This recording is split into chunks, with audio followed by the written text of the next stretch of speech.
She had everything: billions in the bank, a name on the Forbes list, and a face that never cracked.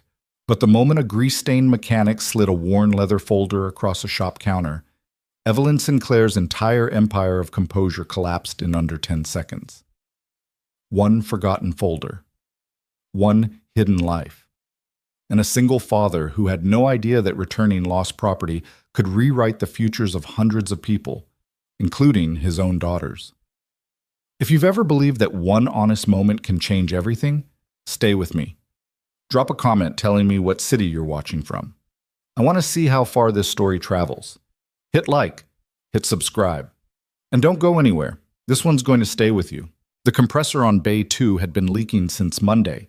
The coffee maker in the back office had been broken for 3 weeks, and Mason Carter was currently lying on his back underneath a 2003 Honda Civic that smelled powerfully of transmission fluid and someone's old fast food, trying to remember why he'd ever thought owning a business was a good idea. The answer, usually, was Sophie. Everything looped back to Sophie. She was 7 years old and currently in the 2nd grade at Hartwell Elementary, where she had recently informed her teacher that birds were basically dinosaurs with better PR, a sentence that Mason had absolutely not coached her on, but was privately very proud of. Sophie was the reason he'd taken the leap 6 years ago, cashing out a modest inheritance from his grandfather, signing a lease on a garage space on Birchwood Avenue, and betting everything on the idea that Hartwell needed one more honest mechanic. The bet had paid off. Barely. In the way that small bets in small towns usually do. Not with triumph, but with a grinding, week-by-week kind of survivability that left no room for error and even less room for rest. Mason's hands knew this. They were rough in a way that had stopped apologizing for itself years ago. Knuckles permanently darkened along the creases no matter how hard he scrubbed, a scar along the left index finger from a slipped wrench in 2019, calluses that had built themselves into something almost architectural over the years of turning bolts, lifting hoods, sliding under frames. He was 32 years old and his hands looked a decade older than the rest of him, and he had made his peace with that. He rolled out from under the Civic on his creeper, sat up, and checked the clock on the garage wall. 8:47 in the morning. His assistant, Danny Reyes, 24, chronically 5 minutes late, and the best natural diagnostic ear Mason had ever encountered, was just arriving, pulling in through the side door with a gas station coffee cup in each hand and a sheepish look on his face. "Before you say anything," Danny started, "I'm not saying anything. Traffic on Ridgeline was backed up to—" "I'm genuinely not saying anything, Danny." Mason stood up, accepted the offered coffee, and took a long sip. It was terrible. It tasted like burnt rubber and artificial hazelnut. He drank half of it. "What's the morning look like?" Danny pulled up the appointment sheet on the tablet they used for scheduling, the screen covered in a hairline crack from when Mason had dropped it last November. "Civic is scheduled out by noon. You've got a brake job on a Ram pickup at 10. Mrs. Patterson called again about her Subaru. What's wrong with it this time?" "She thinks the engine is making a worried sound." Mason closed his eyes briefly. A worried sound. Her words. "Book her for Thursday. I'll figure out what she means when she gets here." He set the coffee down and wiped his hands on a shop rag. "Anything else?" Danny hesitated in a way that was just slightly too long. "What?" "There's a walk-in. Came in about 20 minutes before you got here. She's—" He paused again, and Mason noticed that Danny, who was usually completely unflappable around customers, was choosing his words with unusual care. "She's waiting in the front, black Mercedes S-Class, current year. She said the electrical system is acting up. Dash lights flickering, some warning indicators coming on and off. She didn't have an appointment." "Did you tell her we're booked till Thursday?" "I tried." Mason raised an eyebrow. "And?" "She said, and I'm quoting directly here, 'I don't need it Thursday, I need it today.' And then she looked at me like I was a math problem she'd already solved." Mason exhaled through his nose. "All right, let me talk to her." The woman in the waiting area was not what Mason expected, though he'd have been hard-pressed to say exactly what he had expected. She was standing rather than sitting, which was the first thing he noticed. The plastic chairs along the wall were perfectly usable. He kept them reasonably clean, and there was a stack of magazines on the side table that were only about 8 months out of date. But she was standing near the window with her phone in her hand, not scrolling, just holding it the way people hold things when they need something to do with their hands. She was maybe 30, give or take. Dark blazer over a cream blouse, dark trousers, low heels that still somehow managed to look expensive.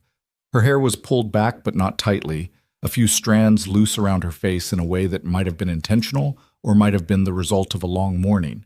Mason couldn't tell. She looked up when he walked in. Her eyes were dark brown, sharp, and carried the practiced expression of someone who was accustomed to being the most prepared person in any given room. "Mr. Carter?" "That's me." He extended a hand. "Mason." She shook it with a firm grip. "Evelyn Sinclair." A beat. "I know you're booked. My associate mentioned that. I'm not asking you to bump anyone. I just need to know if there's any possibility of fitting it in today. The car is a lease, and I have a meeting in Denver tomorrow morning that I can't reschedule." She said it without apology, but also without entitlement, just a statement of facts laid out cleanly. Mason looked at her for a moment. He'd been doing this long enough to develop a decent read on customers, not always right, but useful as a starting point.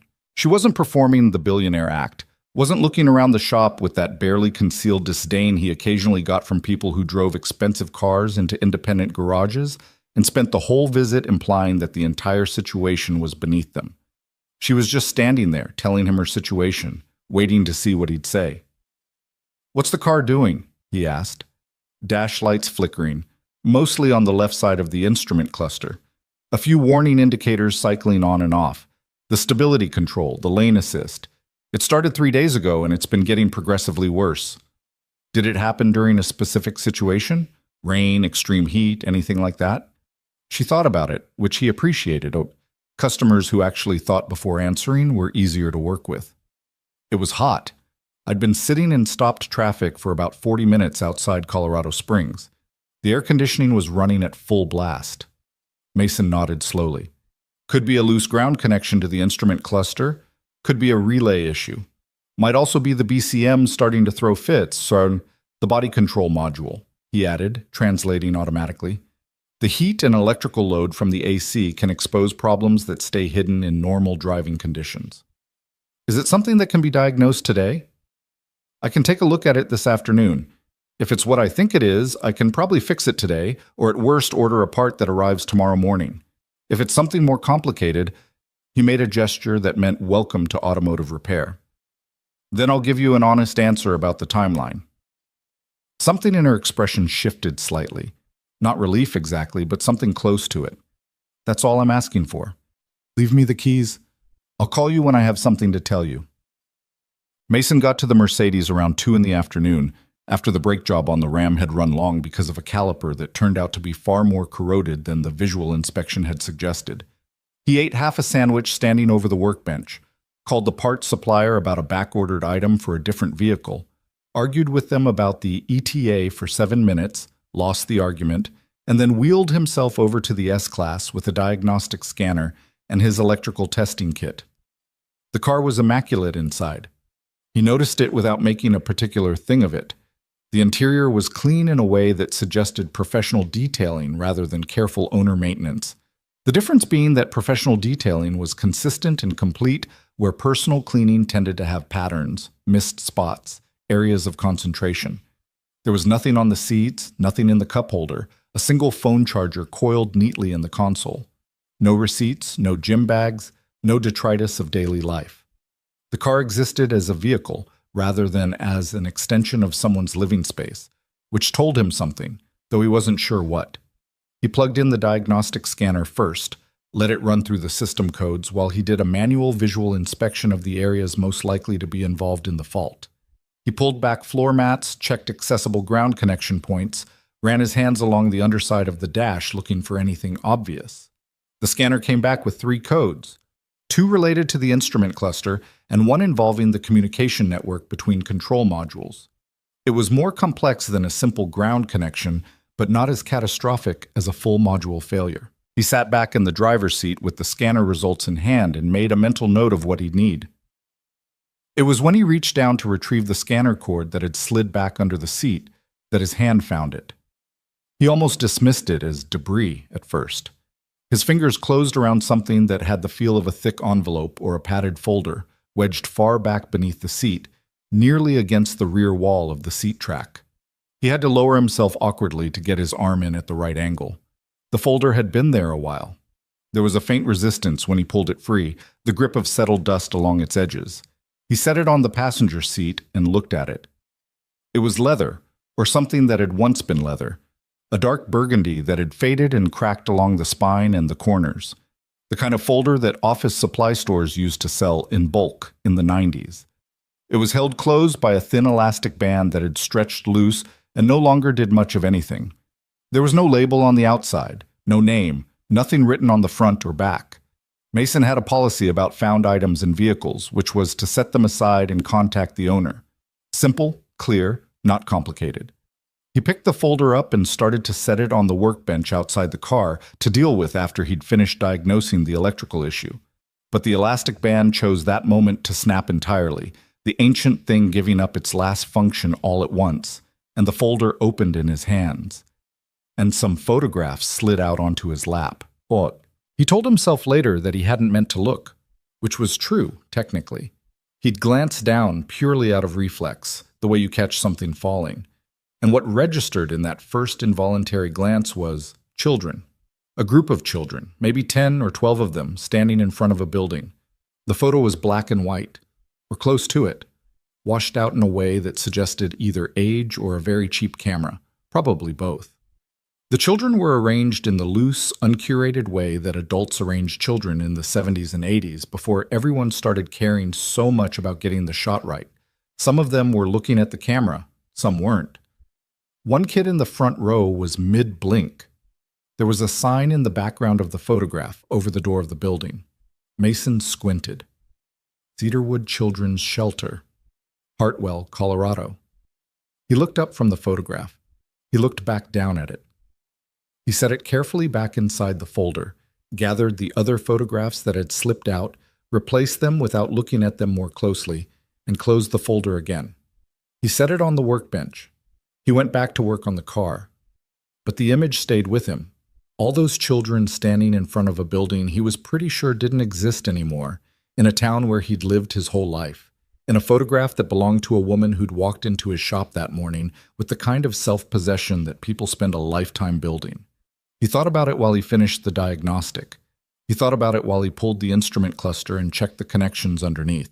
He thought about it while he sourced the relay that was, as he'd suspected, the primary culprit, a component that controlled communication between the cluster and the BCM, and that had developed an intermittent failure likely caused by heat stress over time. He had a replacement relay in stock.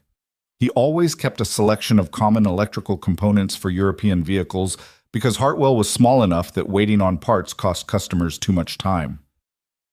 He called Evelyn Sinclair at 4:15 in the afternoon. She picked up on the second ring. Yes? It's Mason Carter. I found the issue with your car. It's a relay in the instrument cluster communication system. I have the part, and I can have it fixed within the hour if you want to come by before we close at 6. A pause. That's faster than I expected. The diagnostic was pretty clear once I got in there. What's the damage? Part is $68.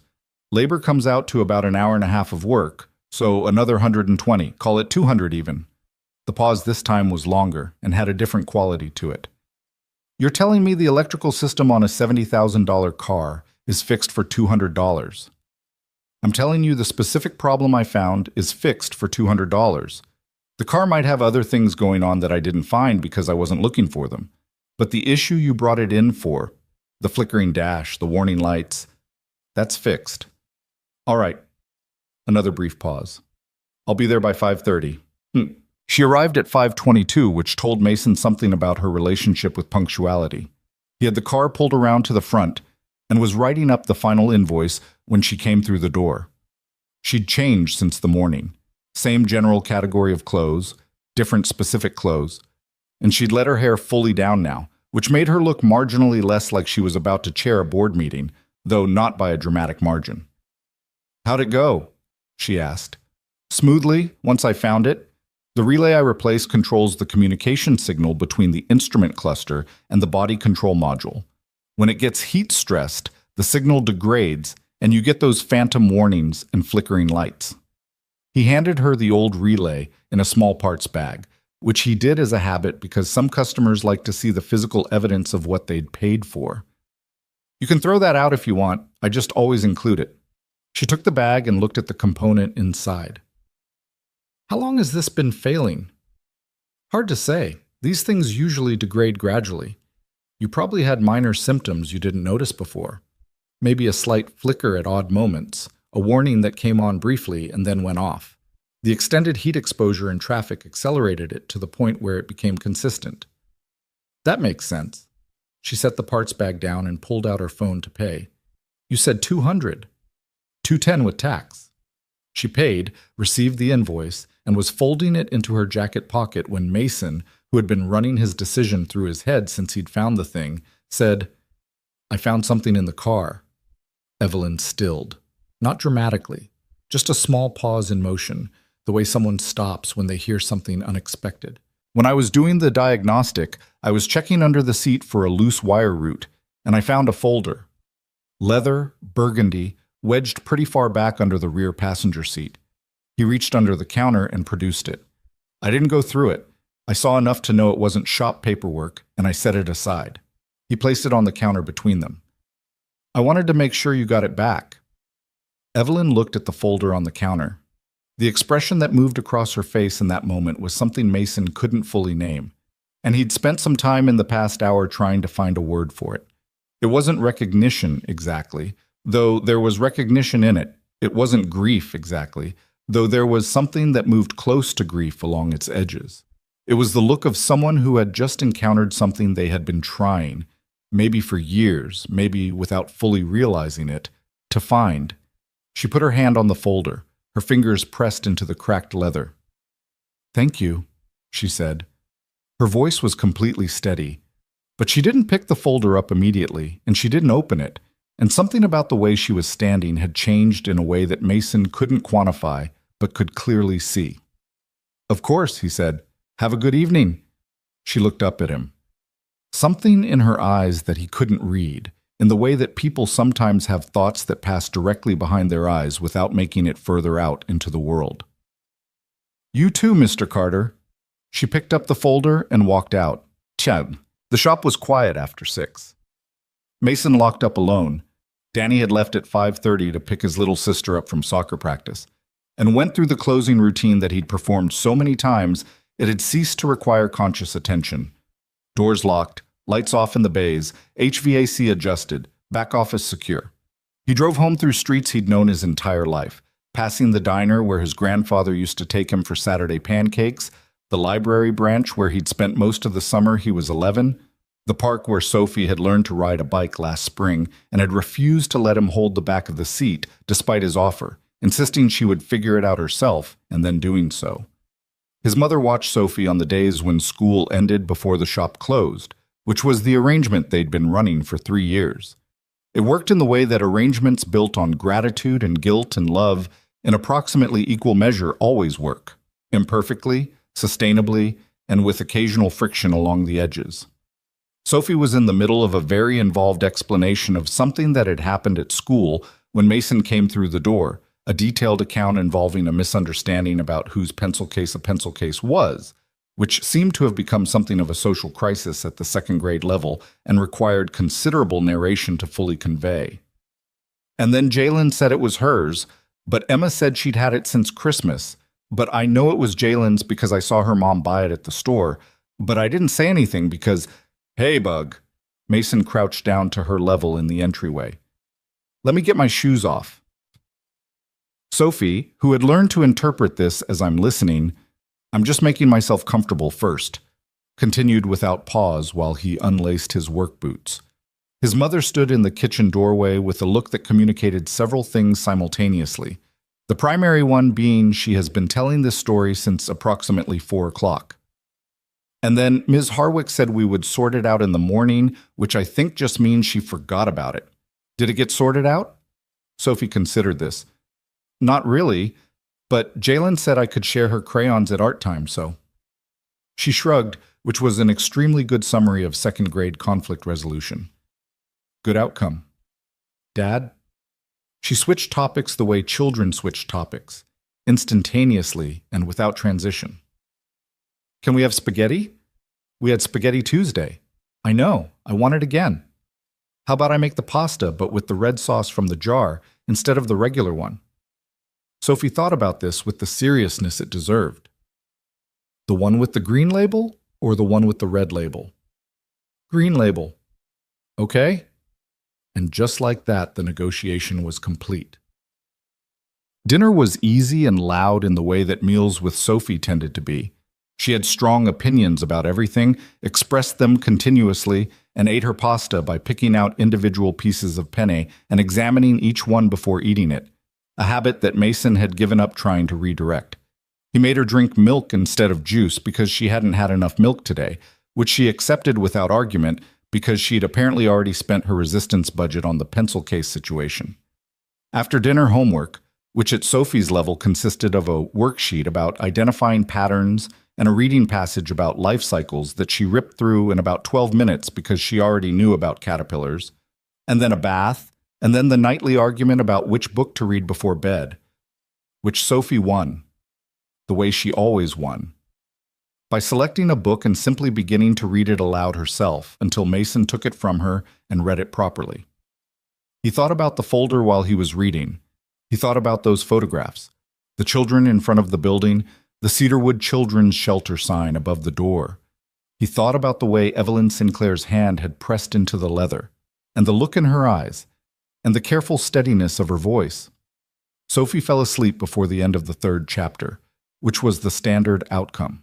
Mason bookmarked the page, set the book on the nightstand, and sat in the chair by her bed for a few minutes the way he sometimes did, just sitting in the half-dark of her room while the nightlight threw its soft orange glow across the ceiling and listening to her breathe and thinking about things. He thought about the shelter. He'd grown up in Hartwell and had genuinely never known it existed, which struck him as strange, the kind of thing you'd think people in a small town would know about. He thought about what it meant to grow up in a place like that, without parents, without a home that belonged to you, without the kind of low-grade security that he had always simply assumed was part of what childhood was.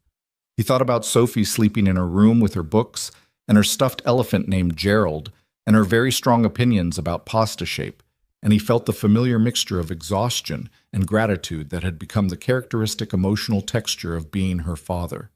He thought, I wonder if she grew up there. And then, I wonder what's in the rest of that folder. And then, because there was nothing he could do about any of it, and because he had to be at the shop at 7:30 tomorrow morning and it was already past 9, he got up, checked the locks, and went to bed. 3 days passed. The Ram pickup came back. The customer had noticed a slight pull to the left, which turned out to be unrelated to the brake job and entirely related to the tire pressure on the front left being substantially lower than the others, which Mason fixed for free in about 90 seconds, and which the customer tried to tip him for, which Mason declined. Mrs. Patterson brought in her Subaru. The worried sound was a minor exhaust rattle, fixed with a clamp. Unremarkable. A high school kid came in asking about an entry-level job, and Mason took his name and number and said he'd keep it on file. He didn't hear from Evelyn Sinclair, which was expected. Customers didn't typically follow up after a simple repair. They paid, they left, they maybe gave you a 5-star review if they thought about it. He told himself he wasn't waiting to hear from her, which was the kind of thing a person tells themselves when they are, in some small, persistent way, waiting. On Friday afternoon, the black Mercedes S-Class pulled into the lot again. Mason was in the middle of an oil change, visible from the office window, and he heard Danny say, "Hey, that Benz is back," in a tone that was somewhat over-casual. He wiped his hands on his rag and walked out through the side door. Evelyn was standing by her car. She was dressed differently than before. No blazer, just a dark pullover and jeans that still somehow managed to look intentional. And she looked like she hadn't been sleeping especially well, which was not a specific look so much as a general quality of tightness around the eyes and a slight flatness in the usual sharpness of her expression. "Ms. Sinclair." He stopped a few feet away. "Is the car giving you trouble again?" "No." She shook her head. "The car is fine." A pause that seemed to cost something. I wanted to say thank you, properly. You thanked me when you picked it up." "I know." She looked at him steadily. "But I'd been looking for that folder for 11 years. I knew it existed. I'd hired 3 different people to help me track it down, and none of them found it." She paused again. "It was under my car seat." Mason didn't say anything. "I've been carrying that folder around for 3 days," she continued, "going through everything in it, and I realized that the appropriate response to someone returning something that important isn't—" She made a brief gesture. "Thank you," and leaving. "You didn't have to drive back up here for that." "I know I didn't have to." She said it without irritation, just clearly. "I'm not here because I had to. I'm here because I wanted to." Mason looked at her for a moment. There was something in the quality of the conversation that was unusual, not uncomfortable, but weighted differently than the usual customer interaction. He'd spent 6 years in a business that required him to read people quickly, and what he was reading right now was someone operating without their usual defenses. Not by accident, but by deliberate choice, which was a harder thing. "Do you want to come in?" he said. "I've got terrible coffee." Something shifted in her face, almost a smile. "Actually, yes." Mas. The back office of Carter's Auto was not a setting that inspired confidence. It was small, cluttered with the specific density of a space that had accumulated paper and parts and general chaos for 6 years without ever being meaningfully reorganized. There was a metal desk, a second-hand office chair, 2 plastic chairs for customers that were slightly less uncomfortable than the ones in the waiting area, a mini fridge that hummed constantly, and a calendar on the wall from 2022 that Mason had kept because the picture for October was an unusually good photograph of a mountain range. He poured 2 cups from the coffee maker, handed one to Evelyn, and sat in the office chair. She sat across from him and wrapped both hands around the cup without drinking from it. "The shelter was real," she said. "Cedar wood. It closed in 1999. I was still living there when it closed." She said it flatly, not as a confession or a revelation, just as information. "I aged out of the system eventually. I was in 3 different foster placements after Cedarwood. None of them," a brief pause, "particularly good. I ended up in Denver at 18 with $200 in a duffel bag." "How did you—" Mason stopped, unsure if the question was appropriate. "How did I end up where I am?" She said it without defensiveness. "A lot of things. A community college professor who told me I had a mind for business and meant it. A small loan I paid back in 14 months. A company I started at 23 that failed, and another one I started at 25 that didn't." She looked at her coffee cup. "And 11 years of working 14 hours a day. That part is less interesting to talk about." "What was in the rest of the folder?" The question came out more directly than he'd intended, but she didn't seem bothered by it. "Records," she said. "From the shelter, case notes, administrative documents, a list of names, the other children who were residents during the same period I was." She set the cup down. "I've been trying to find out what happened to them, the ones I grew up alongside." She didn't say anything else immediately. Mason waited. "Most of them—" She stopped. She pressed her lips together briefly. "Most of them are not doing well. That's the diplomatic version." "What's the less diplomatic version?" "Homelessness, substance abuse issues, multiple incarcerations. One of them died 5 years ago." She said it quietly. Her name was Renata. She was the first person I remember being kind to me when I got to the shelter. I was 6 years old and I didn't know anybody, and she was 8, and she shared her dinner with me because I wouldn't stop crying. The office was quiet. Outside, Mason could hear the faint sound of the compressor cycling, the distant clang of something metallic, ordinary sounds from an ordinary afternoon. "I'm sorry," he said, because there wasn't anything more useful to say. "I've been—" She paused, reconsidered. "I've been giving money to various causes for years. It's what you're supposed to do at a certain point. You give to things that seem worthwhile, and you write the check and you feel like you've done something. She looked at him. That folder made me realize that I've been giving to the idea of helping people, not to the actual people who needed help from me, specifically. The people I actually knew. The people I grew up alongside. What are you going to do? It was a simple question. She seemed to appreciate its simplicity. I don't know yet, she said honestly. That's the truthful answer. I know what I want to do. I want to find the ones who are still alive and figure out what they actually need. Not what sounds helpful in a press release, what they actually, specifically need. She paused. But I've spent my entire adult life in boardrooms and on conference calls, and I don't know how to do that here. In Hartwell. On the ground. With actual human beings who have every reason to distrust a billionaire who shows up wanting to help them. Mason turned his coffee cup in his hands. He thought about the town he'd lived in his whole life, the people he knew, the networks of connection and trust that had taken him years to become part of, that were built on shared presence rather than money or intention. That's a real problem, he said. I know. He looked at her. She looked back at him. Outside, a car pulled off Birchwood Avenue into the lot. I'm a mechanic, Mason said. I'm not a social worker or a nonprofit director or anything like that. I know what you are. I know people in this town, people who trust me.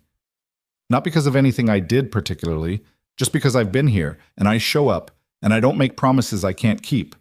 He paused. I don't know if that's useful to you. It might be, she said, if you're willing to find out. Mason was quiet for a moment. He thought about Sophie and about what he told her. The thing he repeated so many times it had become almost a family motto, something she quoted back at him sometimes. You do what you can with what you have, from where you are. He'd gotten it from a magnet his mother had on her refrigerator, embarrassingly enough, but it had turned out to be the most accurate description of adulthood he'd ever encountered. What would that look like, he said. Honestly, I have no idea. Evelyn Sinclair set her coffee cup down on his cluttered desk, among the invoices and the old parts manuals and the post-it notes in his own handwriting. But I think that's probably the right starting point. Outside, a customer was waiting. Mason's afternoon was already overbooked. He had a 7-year-old daughter who was going to need dinner in a few hours and who had a very clear emotional investment in the green label pasta sauce situation. All right, he said. She looked at him. Let's figure it out, he said. He walked back out into the garage, where Danny was already talking to the customer about their cooling system issue, and he picked up his shop rag, and he got back to work. But something had shifted. In the way that things sometimes shift without announcement, without any particular moment you can point to afterward as the definitive turning point.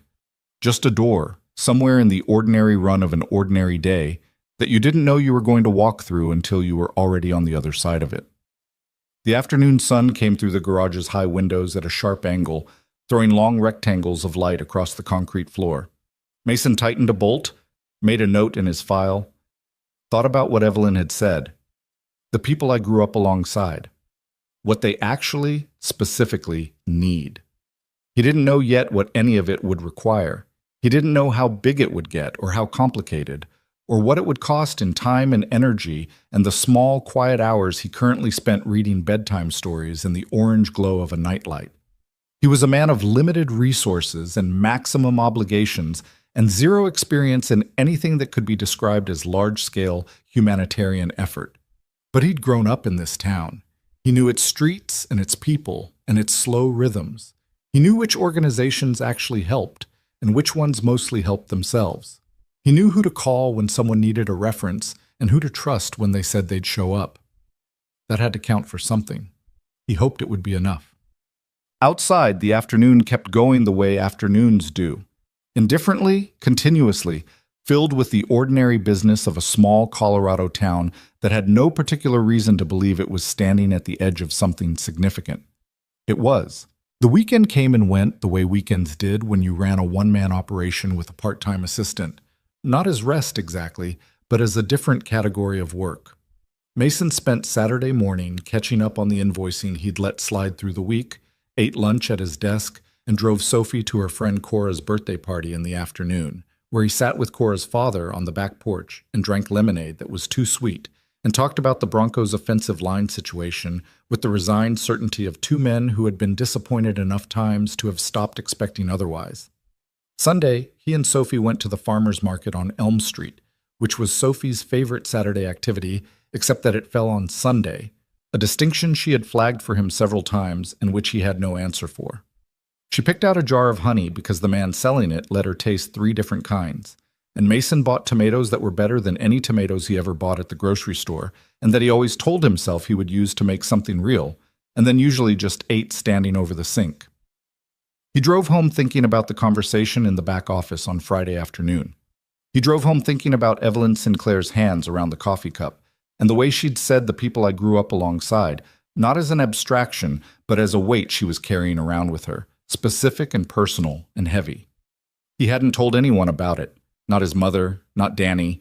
He wasn't sure what he would have said. Monday morning, he opened the shop at 7:30 and told himself it was possible she wouldn't follow up, that she'd gone back to Denver or wherever she lived, and the moment in the back office had been real but also contained, bounded by its own circumstances, and that was okay. People had impulses toward change all the time that didn't survive contact with their regular lives. That was human. That was how things went. She called at 8:15. He was under a Jeep Grand Cherokee when Danny knocked on the creeper with his foot and said, "Hey, your phone," and handed it down to him with the look of someone choosing not to make a comment. Mason rolled out and answered it. "Carter's Auto." "It's Evelyn Sinclair." A brief pause.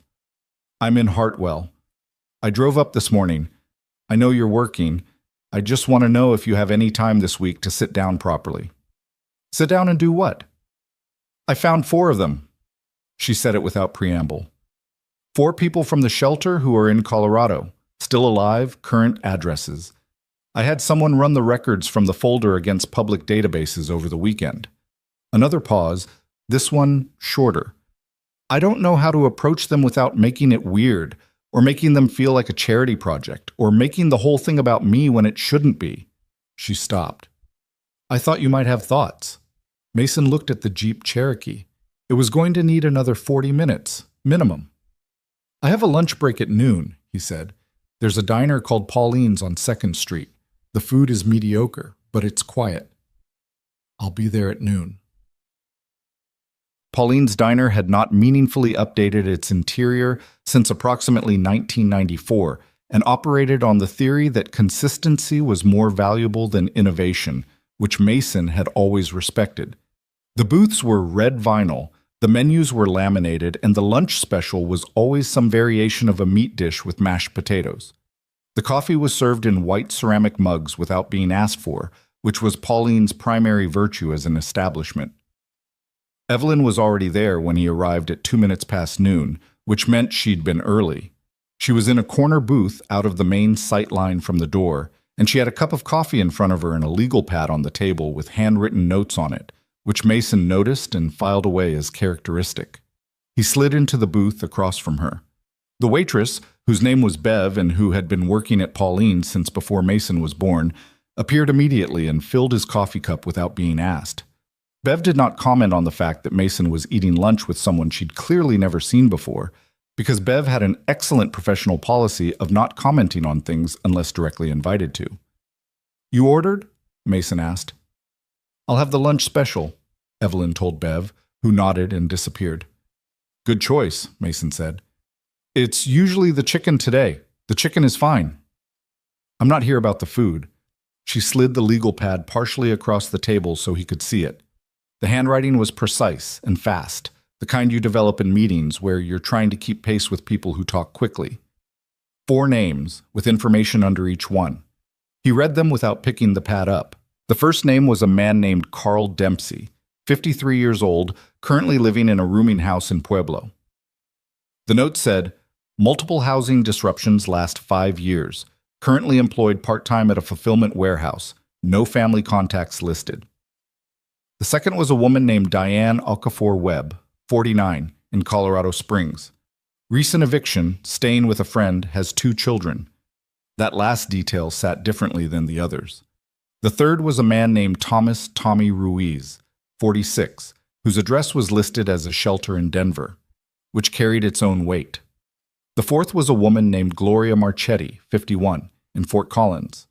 The notes under her name were the least dire: stable housing, works at a grocery store, no significant crisis indicators. And then, in a slightly different pen stroke, as if added later, she was my closest friend at Cedarwood. Mason read all of it twice. He looked up at Evelyn. These are all the people from the shelter you could find? These are the 4 I found in Colorado. She wrapped her hands around the coffee mug. There are others in different states, but I wanted to start here. Start close. She paused. There are also 2 I found records for, but couldn't locate current addresses for, and 3 who are confirmed deceased. She said that last part without looking away, because she'd apparently made the decision to be direct about it, which he respected even as it settled in the room between them with a kind of weight. How did you find all this over a weekend? I have a private investigator I've used for various things. She's good. A slight pause. She asked fewer questions than I expected. Bev returned with 2 plates of chicken and mashed potatoes and a small dish of green beans that had been cooked until they'd surrendered any remaining ambition. Mason thanked her. Evelyn waited until Bev had moved away. Tell me why you think you can't just approach them, Mason said. She looked at him. Because I'm a billionaire who showed up out of nowhere, claiming to want to help people she grew up with in a shelter 45 years ago. How does that not feel like, she searched for the word, condescension at best, exploitation at worst, even if my intentions are exactly what I say they are? It might feel like both of those things to some of them. Yes. That's an honest answer. I've been trying to be honest with myself about it. The money makes everything complicated. When you have what I have, the simple version of helping someone, writing a check, paying a bill, fixing a problem with money, it costs me nothing. It makes me feel good, and it might actually help. But it also... She stopped, cut a piece of chicken, didn't eat it. It also puts the person on the receiving end in a particular position, a position that has a very specific emotional texture and that not everyone can navigate without it changing how they feel about themselves. Mason thought about his own relationship with needing help, which had been tested most severely in the first year after Sophie's mother left. When he'd been doing it alone for the first time and the shop had been losing money and he'd had to accept 3 months of dinners from his mother delivered to his door because he didn't have the bandwidth to cook properly. He remembered the particular texture she was describing. The gratitude that sat next to something that wasn't quite resentment but was adjacent to it, a bristling in the back of the throat. So you want to show up differently, he said. I want to show up as a person, not as a resource. She finally ate the piece of chicken, chewed it. And I don't know how to do that on my own here. I don't have any roots in this community. I don't know anyone who knows them. I'm a stranger. She looked at him. You're not. I don't know these specific people. No, but you know the town. You know how people talk here, what they trust, what makes them defensive. You know the organizations that are actually doing work versus the ones that are mostly having meetings about doing work. She paused. I could have gotten all of this by hiring someone. I'm not here because I need to hire someone. I'm here because... A slight hesitation. I think this is the kind of thing that requires someone who actually gives a damn about it, who isn't doing it because they're being paid to. Outside the diner window, 2nd Street went about its business. A woman walked by with a stroller. A pickup truck idled at the light on the corner. 2 high school kids were sitting on the low wall outside the hardware store across the street, not talking, just existing in the way that teenagers exist in the late morning of a weekday when perhaps they should be somewhere else. Mason ate some of his mashed potatoes. He thought about Diane Okafor-Webb and her 2 children staying with a friend after an eviction. He thought about Tommy Ruiz in a shelter in Denver. He thought about the woman named Renata, who had shared her dinner with a 6-year-old Evelyn and who had died 5 years ago and who wasn't on this list because there was no current address to find. I know someone at the Community Resource Center, he said. Her name is Patricia Ewan. She's been running emergency housing assistance programs in Hartwell for 12 years. She's not easy to work with, fair warning. She's territorial about her turf, and she doesn't trust outsiders easily, especially wealthy outsiders with what she'd probably call parachute philanthropy syndrome. Evelyn looked at him steadily. Meaning they drop in, make a splash, and disappear. meaning exactly that. He met her eyes. She's also the most effective person I know at actually connecting people in crisis with things that help them. Okay? I'm not promising she'll be cooperative. I'm not expecting her to be. She paused. I'm asking you to make the introduction. That's all. Mason finished his coffee. It had gone lukewarm. He didn't mind it lukewarm. I'll call her today, he said. No promises on timeline. That's all I'm asking for. Bev appeared to refill their cups without being asked, the way she did, and they drank the coffee and talked about smaller things for a while. The town, the geography, the general characteristics of Colorado Springs and Pueblo in terms of what services existed there and what didn't. Evelyn asked questions and listened to the answers carefully without interrupting, which was rarer than it should have been in Mason's experience and which told him something. He went back to the shop and spent the next 4 hours finishing work he'd already started and thinking about Patricia Ewan and what she was going to say. He called her at 4:45. Carter, she said when she picked up. She always answered the phone like that with people she knew. Surname first, no greeting, as if the phone call were already in progress. What do you need? I need to introduce you to someone, he said. It's a long story. Do you have 15 minutes this week? I have 15 minutes Thursday at 11 if you come to the center. I'll be there. This person you want to introduce me to, do they have money? Mason paused. Why does that matter? Because people with money want things to happen fast and right and according to their timeline, and that's not how this works. And I'd rather know going in. A pause. Also because we're currently $3,000 short on the rent assistance fund for this month.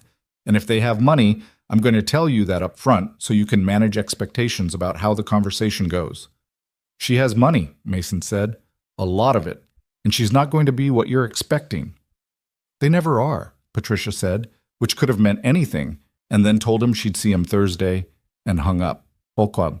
He picked Sophie up from his mother's that evening and didn't say anything about any of it over dinner, which was scrambled eggs and toast because it was Monday, and they had a standing rule that Mondays were scrambled eggs and toast nights, born out of a period 2 years ago when Mason had been particularly exhausted on Mondays, and Sophie had decided that scrambled eggs required the least amount of effort, and therefore Mondays should always be scrambled eggs, a logic he had found completely sound and had adopted permanently. Sophie was in a complicated mood that expressed itself as a kind of low-grade commentary on everything. The eggs were a little too done, the toast wasn't buttered to the edge. Gerald the stuffed elephant had been placed incorrectly on her bed that morning and had probably been uncomfortable all day, which was Mason's fault for not checking. He let the commentary wash over him and responded to the parts that required a response and didn't push back on the parts that didn't, which was the correct strategy for these moods. A strategy it had taken him about 2 years to develop. At bedtime, she curled against him on her mattress while he read, which she was starting to claim was babyish but continued to do anyway, and somewhere around the 4th page she said, without looking up from the illustration, Dad, what does it mean when someone is homeless? Mason looked at the top of her head. Where did you hear about that? Miss Harwick was talking about a food drive at school. She said some families in Hartwell don't have somewhere to live. It means they don't have a home of their own, somewhere safe to sleep. He kept his voice level, the way you learn to when explaining the hard things. It happens for different reasons. Sometimes people lose their jobs. Sometimes they have other problems that make it hard to keep a place to live. It's not because they're bad people. Sophie was quiet for a moment, processing this with the thoroughness she applied to most things. Where do they sleep? Sometimes shelters, places set up specifically to help. Sometimes with family or friends. Sometimes... He paused, deciding how much was useful and how much would just worry her. Sometimes in places that aren't very comfortable. That's bad? Yeah. We should help. Yeah, he said again. I'm trying to. She looked up at him then, studying his face in the way she sometimes did. She'd always been a reader of faces, even as a very small child, picking up on things he thought he'd kept to himself. Are you working on something? She asked. Kind of. Something big. I don't know yet, he said honestly. Maybe. She seemed to find this acceptable. She settled back against him. Okay, she said. Keep reading.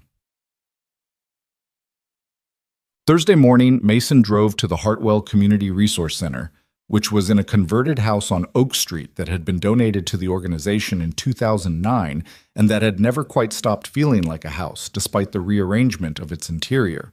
The front room was the reception area, with a desk staffed by a rotating cast of volunteers. The back rooms were offices, meeting spaces, a small storage area that held donated household goods and hygiene products. The parking lot in the back could fit 8 cars and was always full.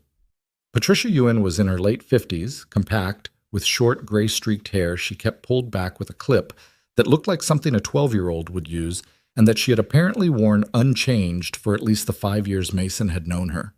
She worked at a standing desk in her office because she'd told him once that she couldn't think sitting down, which he'd always found both believable and slightly exhausting. She was on the phone when he arrived, but held up a finger and wrapped up the call in under 90 seconds in a way that conveyed that she was wrapping up because she chose to, not because she'd been interrupted. Evelyn was not with him. He'd asked her to let him go first, and she'd agreed without argument, which continued to distinguish her from the version of this situation he'd been faintly bracing for, the insistence on doing things her way, the difficulty of taking a back seat. "So," Patricia said, sitting on the edge of her desk. She didn't sit in chairs in her own office, Mason had observed. "Tell me about this person," he told her. Most of it. The folder, the photographs, the shelter records, the 4 people Evelyn had found. He kept it straightforward and didn't try to make it more compelling than it was, because Patricia had extremely good instincts about when she was being pitched and reacted to pitching the way a cat reacted to being pointed at, by going completely in the opposite direction. Patricia listened without expression. When he was done, she was quiet for a moment. "She grew up in the system," she said. "Yes." "And now she wants to help the people she grew up with." "Yes." "Because of a folder she lost in her car." He understood what she was doing with the phrasing. "Because the folder made her confront something she'd been avoiding. The specifics of why she's motivated now feel less important to me than whether the motivation is real." "And you think it's real?" "I think it's the realest thing I've seen in a while." Patricia looked at him for a long moment.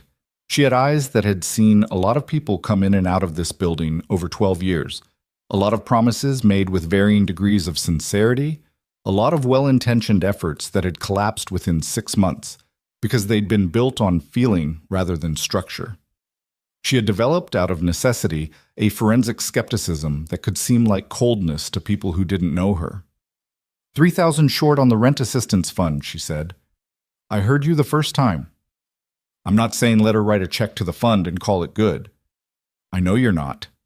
I'm saying—" Patricia stood up, picked up a marker, turned to the whiteboard on the wall behind her desk, which was covered in names and dates and arrows. She uncapped the marker. "There's a family on my current list. The Delgados. Maria, 43, 2 kids, 12 and 8.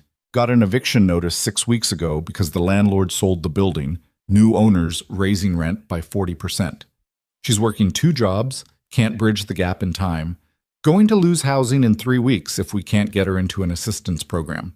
The programs we have access to have a 4 to 6 week application process." She tapped the whiteboard.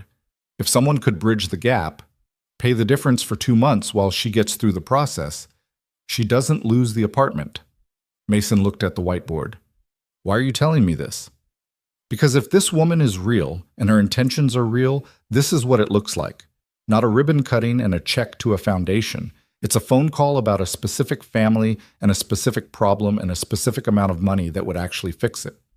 She looked at him. $640 over 2 months. "You want me to ask her?" "I want to see what she says." Mason called Evelyn from the parking lot. She answered on the first ring. He explained the Delgado family, the situation, the amount. He didn't editorialize. There was a brief pause on her end. "Done," she said. "Tell me how to get the money where it needs to go." "You don't want to think about it?" "I've been thinking about it for 3 days. $640 is not a difficult decision. The process, how to make sure the money gets to the right place without making this family feel surveilled or condescended to, that's the part I need help with." He went back inside and told Patricia. Patricia looked at him for a moment. She put the marker cap back on. "Bring her in," she said. "Not today, Friday. And tell her to come without an assistant or a publicist or any of whatever usually travels with people like her." "She came up here in her car alone," Mason said. "Then tell her to do that again." Yeah. The meeting on Friday lasted 2 hours and 20 minutes, which was about an hour and 50 minutes longer than Mason had expected, and about an hour shorter than it apparently needed to be, because Evelyn and Patricia were still talking when he had to excuse himself to get back to the shop for a scheduled appointment. He left them in Patricia's office, Patricia at her standing desk, Evelyn in the single chair, the whiteboard between them covered in new writing. He found out later from Patricia what had happened in the remainder of the meeting, partly through a text she sent him that evening that said simply, "She's either real or she's the best liar I've ever met," and partly through what Evelyn told him herself over the phone that night. "She told me to my face that I'd probably lose interest within 6 months, Evelyn said. Not angry about it. Almost, he thought, slightly amused. She says that to most of the people she works with. I told her I understood why she'd think that. How'd she take that? She wrote something on the whiteboard. I couldn't see what it said." A pause. "She also told me about a program she's been trying to get funded for 3 years, a transitional housing initiative for people aging out of the foster care system. The gap between 18 and stable housing. She has a working model. She has partner organizations. She has a waiting list of people who need it. She doesn't have the capital to launch it." Mason sat back in his office chair, the old one that squeaked on the left side when he leaned a certain way. "How much capital?" $320,000 for the first year. After that, it would mostly be self-sustaining through grants and local government partnerships she already has tentatively lined up. She paused. "She wasn't asking me for it. She was telling me about it the way you tell someone about a problem you've been trying to solve for a long time. I don't think she expected me to respond." "But you did." "I told her I'd fund it." The office was quiet. The compressor had shut off, and the shop was closed for the night, and Birchwood Avenue outside was doing its usual evening thing of settling down into a suburban quiet. "She didn't thank me," Evelyn said. There was something in her voice he couldn't quite place. "She told me she'd need a 6-month planning process before money changed hands, and that the program would operate under the Resource Center's governance structure, and that I would not have decision-making authority over how it ran." A pause. "She said that last part very directly. That sounds like Patricia. I said yes to all of it." Another pause, this one different in quality. "It was the first time in, I can't remember how long, that I've agreed to give a significant amount of money to something and felt like the person receiving it wasn't going to let me use it as a way of feeling good about myself." She said it quietly, almost to herself. She was just interested in whether it would work.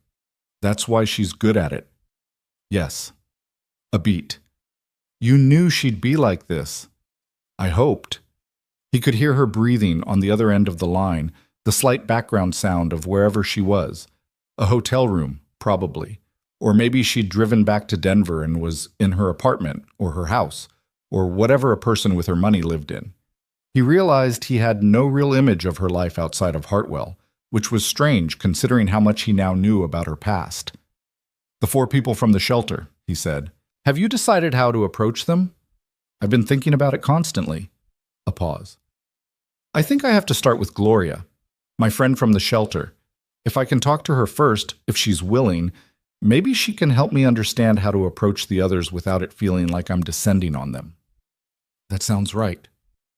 "The problem is I haven't talked to her in over 30 years. The quietness in her voice had changed slightly. Something underneath it that had been there the whole time but was more audible now, like a note that had been playing at the edges of a piece of music and suddenly moved to the center. "I don't know if she remembers me. I don't know if she wants to hear from me. I was the one who got out." That's not a simple thing to navigate when you contact someone who didn't. Mason didn't say anything immediately. He thought about what that was.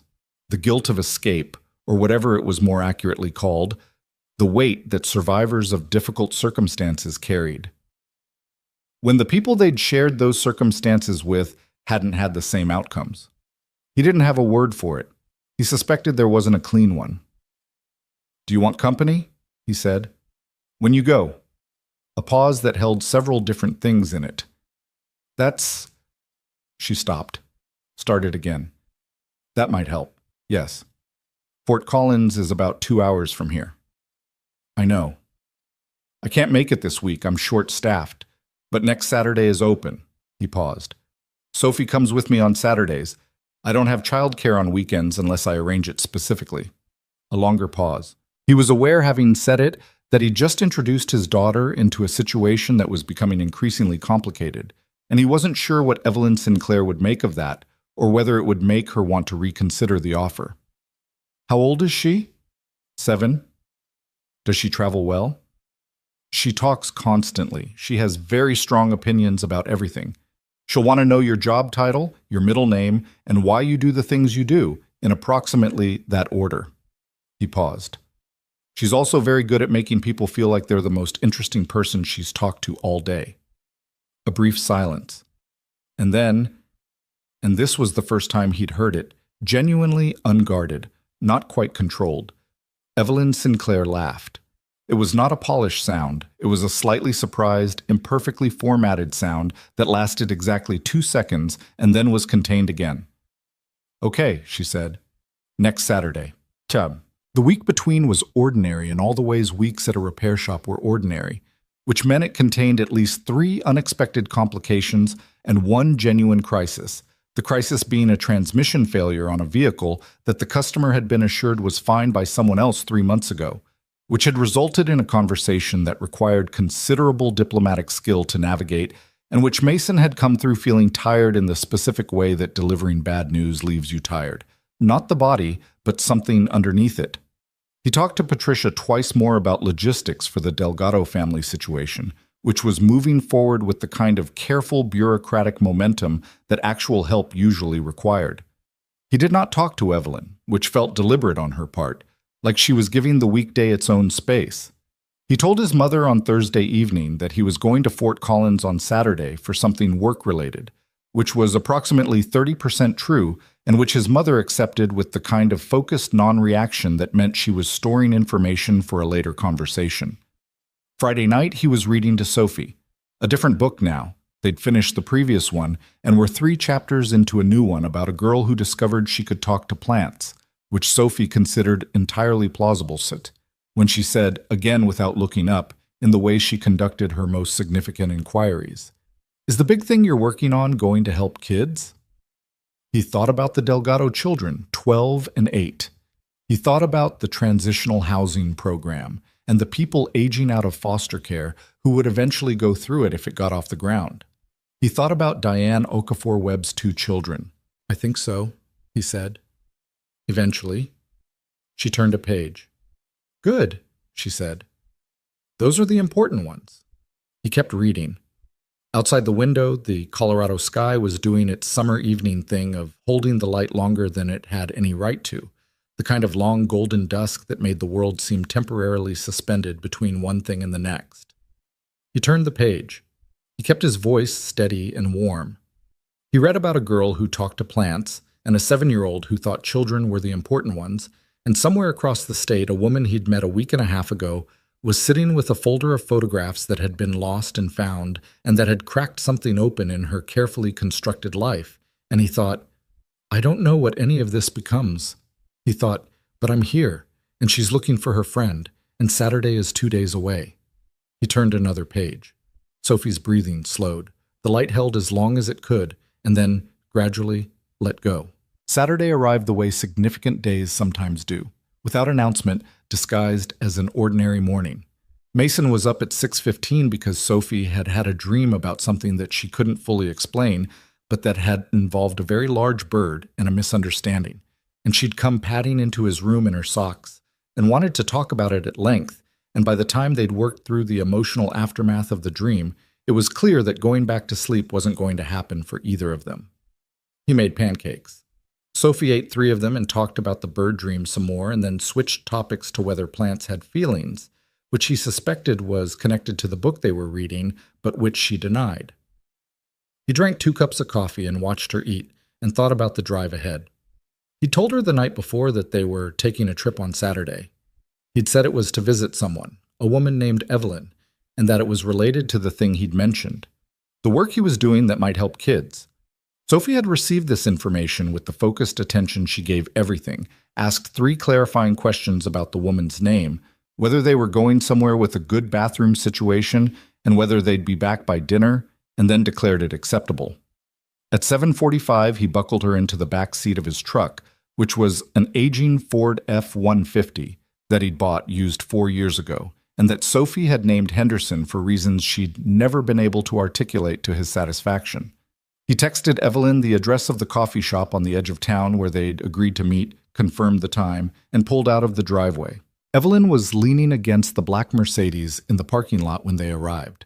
She was in jeans and a gray pullover again, and her hair was down, and she looked like she hadn't slept especially well, which Mason had started to recognize as something that preceded moments that mattered to her. Sophie was out of the truck almost before it had fully stopped, which was her standard approach to new situations, and she walked directly up to Evelyn with the complete social fearlessness of a 7-year-old who had not yet learned to be self-conscious. "Hi," Sophie said. "I'm Sophie Carter.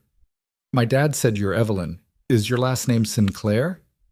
Evelyn looked down at her. Something in her face adjusted. Not condescension, not the particular performance some adults put on when they encountered children, but something more like genuine recalibration. "It is," she said. "That's a good name."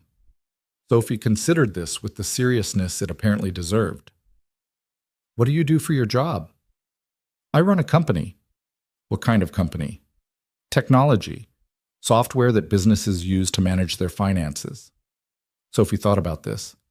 "Is it interesting?" "Sometimes," Evelyn said. "Not always." "My dad fixes cars. He says it's interesting and also sometimes really frustrating." She looked at the Mercedes. "Is that your car?" "He fixed it." "He did." "He's good at fixing things." She said it with the complete matter-of-factness of someone stating an objective fact, and then turned around and walked back to the truck to retrieve her small backpack, which contained a book, a package of fruit snacks, and Gerald the stuffed elephant, who apparently also needed to be along for important trips. Mason reached Evelyn's side. He watched Sophie rummage through the truck's back seat. "Sorry," he said. "She's herself." "Don't apologize." Evelyn's voice was quieter than usual. "She's wonderful." "Don't tell her that. She'll think I have it under control." Something close to the unguarded laugh from the phone call moved across Evelyn's face. She pulled her keys from her pocket. "Should we take one car?" "Henderson has more room." "Henderson." Sophie named the truck. Evelyn looked at the F-150. "Okay," she said. "Henderson it is." The drive to Fort Collins took 2 hours and 12 minutes because there was construction on I-25 north of Pueblo that backed things up for about 20 minutes, and because they stopped once at a gas station outside of Castle Rock so Sophie could use the bathroom, a stop she had requested with some urgency, and that turned out to be somewhat less urgent than advertised, but better safe.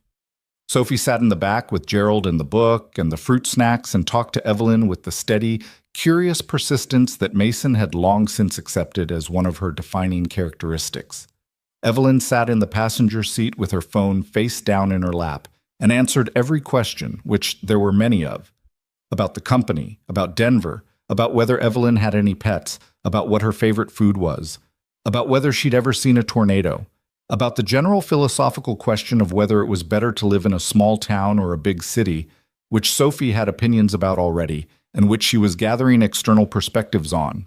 Mason drove and listened, and occasionally interjected when Sophie's questions began to drift toward the deeply personal or the technically unanswerable. He noticed that Evelyn answered questions about her childhood carefully, not evasively, but carefully, with the precision of someone who had learned to discuss it without the discussion running away from her. When Sophie asked if she had brothers or sisters, Evelyn said no, she'd grown up without family nearby. When Sophie asked where she'd grown up, she said Colorado in a small town, which was technically true. Sophie accepted all of this and moved on to her next inquiry, which was about what kind of music Evelyn liked, and they discovered a shared appreciation for old R&B that seemed to genuinely surprise Evelyn. "You know who Marvin Gaye is?" Evelyn said, turning slightly toward the back seat. "Dad plays him in the shop," Sophie said. "He says it makes the work go better." "He's right. I like the sad ones, Sophie said. Is that weird? No, Evelyn said. That's not weird at all. Mason caught Evelyn's expression in the side mirror. Not the almost smile she'd shown him before, but something fuller and less contained, something that arrived on her face without her managing it first, and that was gone again almost immediately. The way things are when you catch them happening before the person has a chance to put them away. He kept driving. The mountains ran parallel to the highway to the west, their tops still holding the last of the late spring snow, and the sky was the particular shade of Colorado blue that existed nowhere else, and Sophie eventually ran out of questions and opened her book, and the truck was quiet for a while in the way that shared spaces get quiet when everyone in them has settled into the same rhythm. Evelyn spoke after about 15 minutes of the quiet. She kept her voice low enough that it was mostly for Mason rather than Sophie, who was absorbed in her book. I tried to write a letter, she said, to Gloria. To send before we came. I wrote 4 versions of it. What happened to them? They were all wrong. She looked at the road ahead. The first one was too formal. The second one tried too hard to be casual and felt fake. The third one was honest, but it was a lot to put in a letter, too much for a first contact. A pause. The fourth one was 1 sentence. It just said, I've been thinking about you. And then I thought that was probably worse. So you didn't send anything.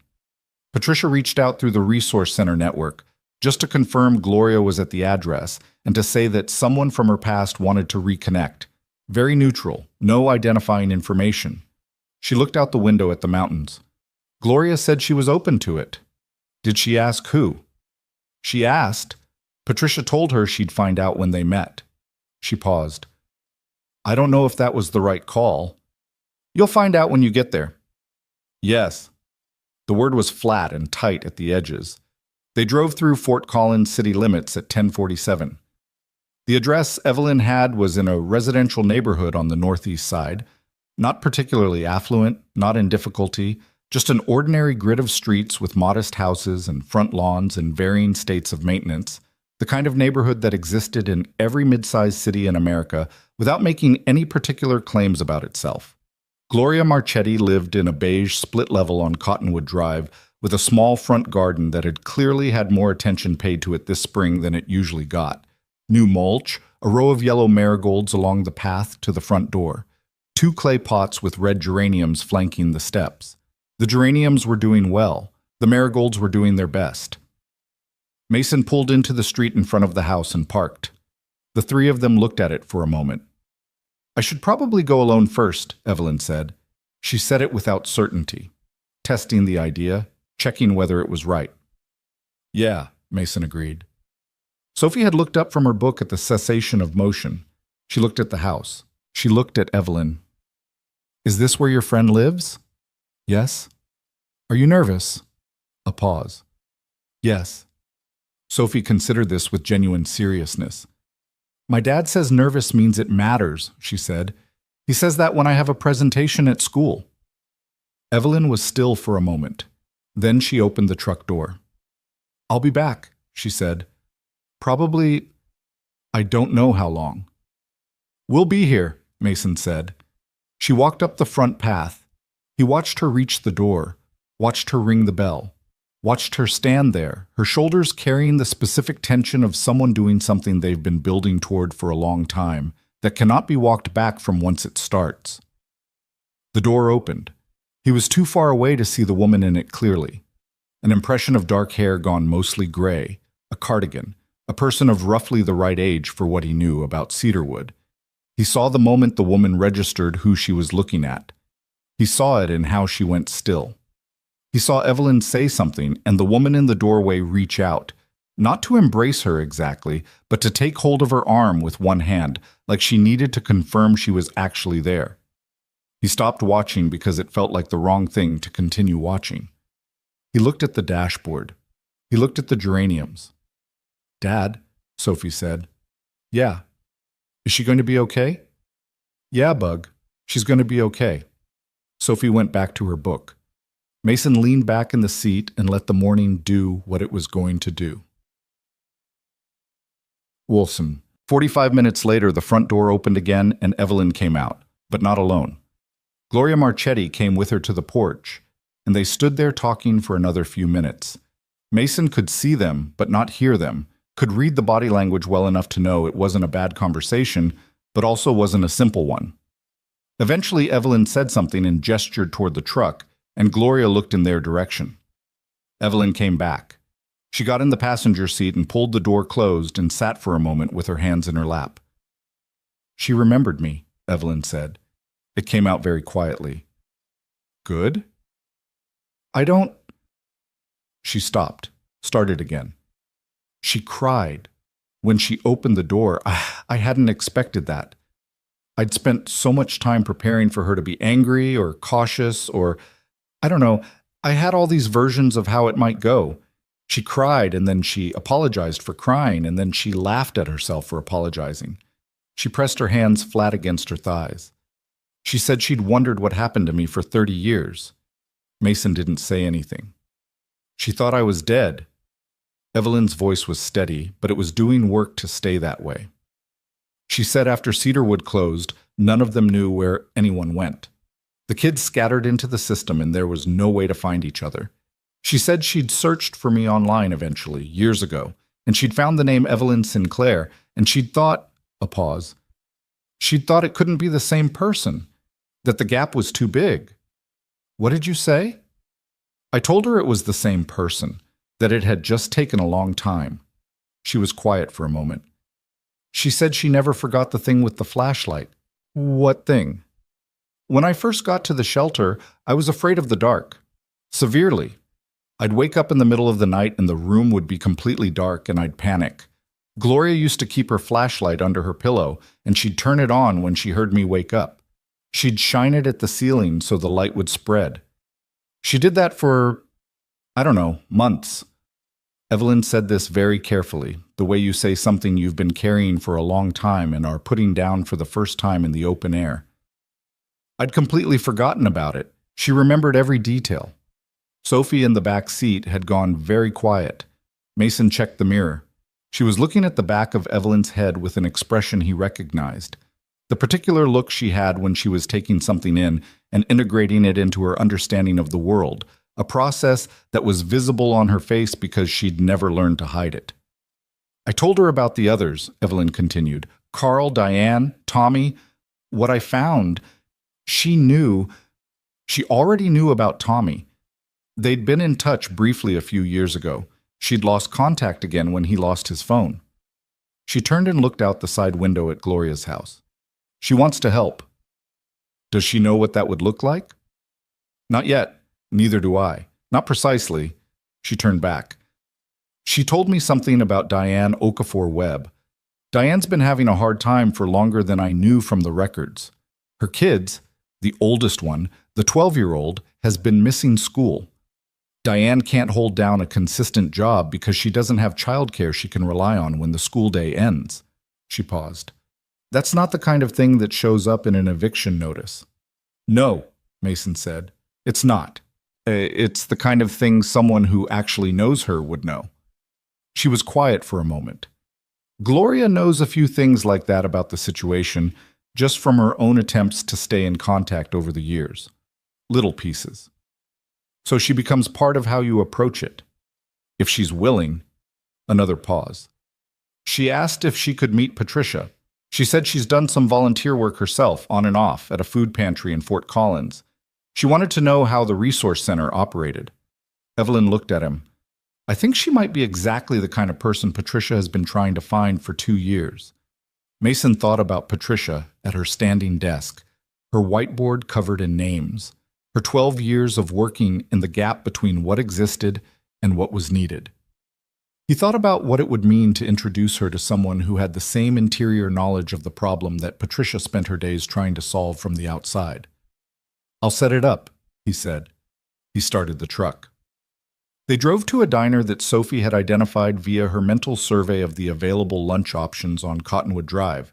She'd spotted it on the way in, a place called the Blue Kettle on the main commercial strip, that had a sign in the window advertising homemade pie, which was Sophie's primary metric for lunch establishment quality. They had sandwiches, and Sophie ate an entire slice of cherry pie and talked to Evelyn about the book she'd been reading, and Evelyn listened and answered and asked questions that were specific enough that Sophie lit up with the recognition that she was being actually listened to, not performed at. On the drive back, Sophie fell asleep in the back seat within 20 minutes, which was what long mornings of significant experience eventually did to 7-year-olds. Gerald was tucked under her chin. She made small sounds every few minutes, which was her sleeping habit, and which Mason found very difficult to be in the presence of without feeling something in his chest that didn't have a clean name. Evelyn watched Sophie sleep for a moment and then looked at the road ahead. "Carl Dempsey," she said, picking up a thread as if it had only been briefly set down. "The man in Pueblo. I've been thinking about him the most." "Why him specifically?" "Because he's the oldest, 53. If he's been living in a rooming house and working part-time at a warehouse at 53, he's probably been doing some version of surviving for a long time. The acute crisis is less visible, but the accumulated weight of it is—" She stopped. "He was 17 when Cedarwood closed. He aged out of the system at 18 with nothing. Everything that's happened since then has happened without a net under it." "Do you know anything else about him?" "He has a record, 2 convictions, both minor, both over 15 years ago. Nothing since." She paused. "He sent one email to a family services organization in 2018 asking about housing assistance and never followed up." She looked at the road. "I don't know if that means he gave up or if someone dropped the ball." "Probably both," Mason said. "That's usually how it goes." She nodded slowly. "I don't know how to approach him. Gloria doesn't know him as well. He was older than her at the shelter. They weren't close. There's no warm connection." She paused. "Patricia might know people in Pueblo who could make the initial contact in a way that doesn't feel like I'm parachuting in." "She does. She has a partner organization in Pueblo she works with on the housing assistance side. Woman named Lorraine Taft." He glanced over. "I've met Lorraine once. She's less prickly than Patricia, but tougher to read. She's been burned before by well-meaning initiatives that ran out of steam." "Everyone we're going to talk to has been burned before," Evelyn said. "It wasn't complaint, just recognition." "Yeah, that's the thing about working in this space for a long time. You start with hope, and you get realistic about what hope actually requires." He paused. "The people who do it well, Patricia, Lorraine, people like them, they're not cynical. They're just not going to let you be careless about it." "Good," she said. He glanced at her. "Most people don't say that. Most people prefer the idea of being trusted to having to earn it." She said it without bitterness, just observation. "I've been on both sides of that." A brief pause. "There's a version of success that mostly teaches you that people will give you the benefit of the doubt if you have enough of something they want. Money, influence, leverage. I've been given a lot of benefit of the doubt I didn't earn." She looked out the window. "I don't want to use it here. It would feel wrong in a way I can't fix later." They drove through Castle Rock. The construction on 25 was lighter on the return trip, moving freely, and the mountains to the west were beginning to catch the afternoon light at the angle that made them look like something from a painting that someone had tried unsuccessfully to replicate, and the original had turned out better than expected. After a while, Evelyn said, "Can I ask you something?" "Sure." "Sophie's mother, is she—" She stopped. "Sorry, that might not be my business." "She left when Sophie was 14 months old," Mason said. The sentence had the worn quality of something that had been said many times over the years, polished smooth by repetition until it no longer had much edge to it. "She'd been struggling with some things, mental health, some substance issues, and she went back to her family in New Mexico to try to get some help. We were never married." He paused. "I hear from her occasionally. Sophie knows she exists. We haven't had the whole conversation yet. She's 7. We'll get there." "Does Sophie ask about her?" "Sometimes. She asks the questions she has the words for right now. As she gets older, the questions will get harder." He was quiet for a moment. "I'm not worried about it exactly, just aware that there's a version of that conversation that I need to be ready for." "You seem—" Evelyn considered whatever she was going to say. "You seem very steady, with her. You take what she gives you and you don't react to any of it." "I react plenty. I just do most of it in the truck when she's not with me. He paused. She's easy to be steady for. She gives you a lot to work with. In the back, Sophie stirred slightly and resettled without waking. The thing about being someone's parent, Mason continued, not sure why he was saying it, except that the drive had that quality of long conversations that go further than you expected, is that you can't keep moving around. You have to pick a place and be there, not just physically, actually there, rooted in it. He glanced at the road. I used to think I was stuck here. Hartwell, the shop, all of it. Like it was the thing that kept me from something else. He paused. But Sophie made it clear pretty early on that being rooted somewhere wasn't the same as being stuck. She made the place mean something. Evelyn was quiet for a while. When she spoke, her voice was careful in a way that suggested she was deciding something as she said it. I've moved 11 times since I was 18, she said. Apartments, cities, countries for extended periods. I have a house in Denver that I bought 2 years ago because everyone told me it was time to buy a house. And I live in it the way you live in a hotel. Clean, functional, nothing on the walls that means anything. She paused. I tell myself it's because I'm busy, that I haven't had time to make it feel like a place. A longer pause. I think I might have been waiting until I knew if I deserved one. The statement landed in the cab of the truck and sat there. Mason didn't respond to it immediately, partly because he wasn't sure what the right response was, and partly because Evelyn didn't seem to be asking for one. They drove through Denver's southern sprawl and back up into the clear corridor of I-25 leading toward Hartwell, and Sophie slept in the back seat with Gerald, and the afternoon held. The week that followed was the hardest one yet, not because anything went dramatically wrong, but because the work got specific and specific things were harder than general ones. Mason made the call to Lorraine Taft in Pueblo on Monday morning from the back office. Lorraine had a voice that was calm in the way of someone who had learned calm through experience rather than temperament. Not the calm of someone who wasn't worried about things, but the calm of someone who had decided that showing worry didn't help. She asked precise questions. Where had the contact list come from? What was the nature of Evelyn Sinclair's connection to Carl Dempsey? What did help actually mean in practical terms? What was the governance structure? And, most specifically, was anyone expecting Carl to perform some kind of narrative of his struggles in order to receive assistance? Nobody wants to be a story, Lorraine said, especially people who've been in the system. They know what it looks like when someone needs their pain to be visible. She knows that, Mason said. She grew up in the same shelter. A pause on Lorraine's end, the longest one yet. That's different, she said, and the tone had shifted slightly. That's different information. I know. Have someone who knows him make first contact. Tell him there's an old connection from Cedarwood who wants to reconnect. No strings, no performance required. If he says no, that's it. Can you do that? Through your network? I know someone at the warehouse where he works. We've collaborated on outreach before. Another pause. I'm not promising anything. I'm not asking for promises. I'm asking you to try. She said she'd try. She did. 3 days later, she called back and said Carl Dempsey had listened to the message, hadn't responded, and then called back the next day to say he'd be willing to meet. He asked one question, Lorraine said.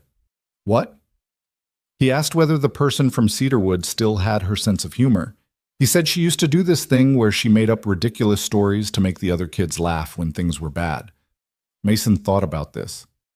Did you tell Evelyn? I'm telling you, you can decide whether to tell her. He told her. Over the phone, that Thursday evening. He wasn't sure what he expected. Something controlled, as usual. Instead, there was silence. And then, she did that too. Both of them used to do it. They had a whole thing. Her voice was not controlled. It was sitting very close to something that it was clearly not going to let itself become in front of him. Not over the phone, but that he could hear right at the edge of it. They called it the made-up news. They'd pretend to read ridiculous fake headlines to each other. Scientists discover that mashed potatoes are actually clouds. Local dog elected mayor of small town promises more treats. A brief, compressed pause. I haven't thought about that in... She stopped. He's willing to meet, Mason said, letting her find her footing. Yes. Her voice had steadied. When? Lorraine said next week is workable. His schedule is pretty consistent. Okay. A pause. Mason? Yeah. Thank you for making those calls. She said it without any of the usual surrounding architecture of professional courtesy, just directly. You didn't have to keep doing this. I know, he said. He meant, I know I didn't have to. That's not why I'm doing it. He said goodnight and hung up and sat in the back office for a while in the dark, because he'd forgotten to turn the light on when he came in, and it had seemed like too much trouble to fix once he'd settled into the chair. He thought about Carl Dempsey, 53 years old, working a warehouse in Pueblo, calling back the next day. The hesitation of it, and then the call anyway.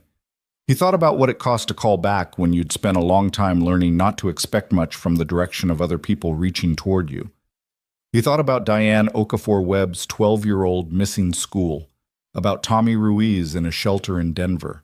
He thought about Patricia's whiteboard, all those names and arrows, the map of a problem too large for any one person to hold. He thought, this is bigger than I understood when I said yes in a back office over terrible coffee. And then he thought, yeah, but I already said yes. He turned the light on. He locked up the shop. He drove home through streets he'd known all his life, and the night was clear and cold, the way Colorado nights were clear and cold, even in late May. And the stars were the kind of visible that you only got away from city light, and he drove through them without stopping because Sophie's dinner wasn't going to make itself, and the day was not done yet. The day was nowhere near done yet. None of it was. But something had started, something that didn't have a name yet, hadn't found its shape, but that existed in the way that real things exist before anyone has decided what to call them, present and growing, and already impossible to walk back from. He pulled into his driveway. He turned Henderson off. He sat for exactly 15 seconds in the quiet. Then he went inside. The meeting with Carl Dempsey happened on a Tuesday, which was the only day that week his warehouse shift ended early enough for a reasonable meeting time. Lorraine Taft arranged it at her organization's office in Pueblo. Neutral ground, her territory, a place where the dynamic wasn't weighted toward anyone in particular. Mason drove. Evelyn sat in the passenger seat of Henderson and didn't say much for the first hour, which he'd come to recognize as her version of preparation. Not silence as absence, but silence as internal work, the kind that needed the outward quiet to happen properly. He didn't interrupt it. He put on a Marvin Gaye album at low volume and drove south on 25 and let the miles go. About 40 minutes out from Pueblo, she said, "What if he resents me?" It wasn't quite a question. It had the shape of one, but the weight of something she'd been sitting with for days. "Then he resents you," Mason said. She looked at him. "I mean that genuinely," he said. "If he does, that's real, and it makes sense, and you can't fix it by hoping it isn't there. The only thing you can do is show up and find out." She turned back to the road. "I know." A pause. "I've been thinking about what it looked like from the outside. When I made it out. The people who knew me, who went through the same things I went through, when they found out eventually that I'd built all of this, I don't know what that felt like for them. Whether it was," she searched for it, "inspiring, or whether it felt like proof that the difference between us was something about me rather than something about circumstances. What do you think it was?" "Both, probably, and neither is entirely true." She was quiet for a moment. "I worked very hard. I also got lucky in ways I can document specifically. A teacher, a loan, a market that was moving in the right direction at exactly the right time. If one of those things had been different..." She stopped. "I don't think I'm exceptional. I think I was in the right place enough times." Most people who've made it don't say that. "Most people who've made it need it to be about them," she said. Not bitterly, just as fact. "Otherwise, the people who didn't make it become evidence of a problem with the world, rather than a problem with themselves. That's uncomfortable." Mason didn't say anything to that because it didn't need a response. He drove through the outskirts of Pueblo, which was a city that had been through considerable economic difficulty over the years, and wore it in the particular way that post-industrial cities did. Patches of recovery alongside patches of abandonment. A downtown that had tried several revitalization efforts with mixed results. neighborhoods that ranged from held together to holding on. Lorraine Taft's office was in a low brick building on a side street that had once been a commercial strip and was now a mixture of social services organizations and a couple of stubborn small businesses that hadn't moved. The office was clean and organized with the specific efficiency of organizations that operated on not enough money and had learned to make every square foot count. Lorraine herself was a tall woman in her mid-60s, silver-haired, with the kind of posture that came from years of standing in rooms where she needed to be taken seriously. She shook Mason's hand and Evelyn's hand and did not perform any particular warmth but was not cold, just straightforward in the manner of someone who had decided a long time ago that efficiency of communication was a form of respect. "He's here," she said. "He came early. He's in the conference room." "Is he—" Evelyn began. "Nervous," Lorraine said. "Yes, he asked for water and then didn't drink it. He's been sitting in there for 20 minutes. She looked at Evelyn directly. "He doesn't know it's you yet. He knows it's someone from Cedarwood who wanted to reconnect. That's all he agreed to." A pause. "How you handle the first 30 seconds is going to set the tone for everything that follows. I've been doing this long enough to know that much." Evelyn nodded once. "I'll come with you to the door," Lorraine said. "After that, it's you." Mason stayed in the front area with a cup of bad coffee. The coffee at every organization that did this kind of work was bad. He had developed a theory that bad coffee was load-bearing in the nonprofit sector, and waited. He could see the hallway that led to the conference room. He watched Lorraine walk Evelyn to the door, watched Evelyn's shoulders carry the same tension they'd carried on Gloria's front porch, watched the door open. Lorraine came back and stood near the reception desk and looked at her phone without commenting on any of it. Mason appreciated that. 20 minutes passed, then 30. The door stayed closed. At 43 minutes, Mason's phone buzzed. A text from an unknown number that turned out, when he opened it, to be from Evelyn. He hadn't had her number. She must have sent it from memory. The text said, "We're going to be a while. Don't wait if you need to go." He texted back, "I'm not going anywhere." No response. He put his phone down and finished his bad coffee. It was an hour and 17 minutes total before the conference room door opened. Evelyn came out first. She walked to the end of the hallway before she turned, and Mason could see from that distance that she'd been crying.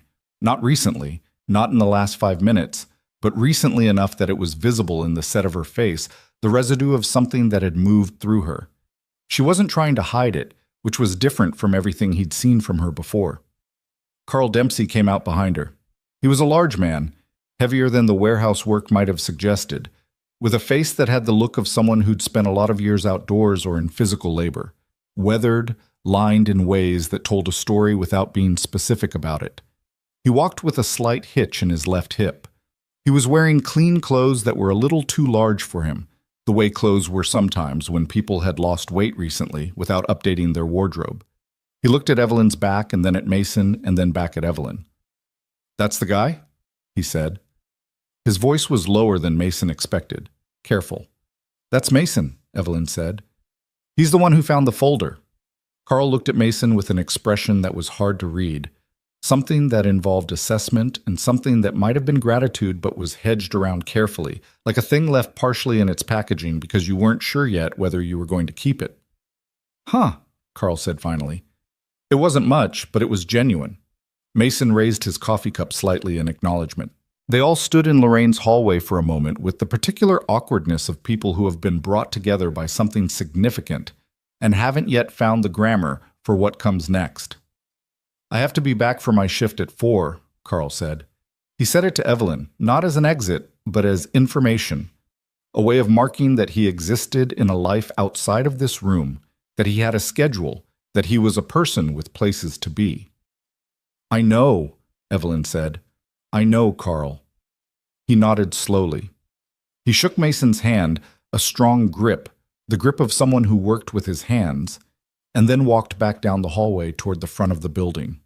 At the door, he stopped. "The thing with the made-up headlines," he said, still facing the door. "I still do that sometimes. Make them up in my head when things get bad." A pause. "It still works." He pushed through the door and was gone. Evelyn stood in the hallway and looked at the space where he'd been. "He told me something," she said quietly. Not to Mason specifically, more to the air of the hallway. "He told me that the reason he called Lorraine back the next day, after he didn't respond for a day. He said he almost didn't.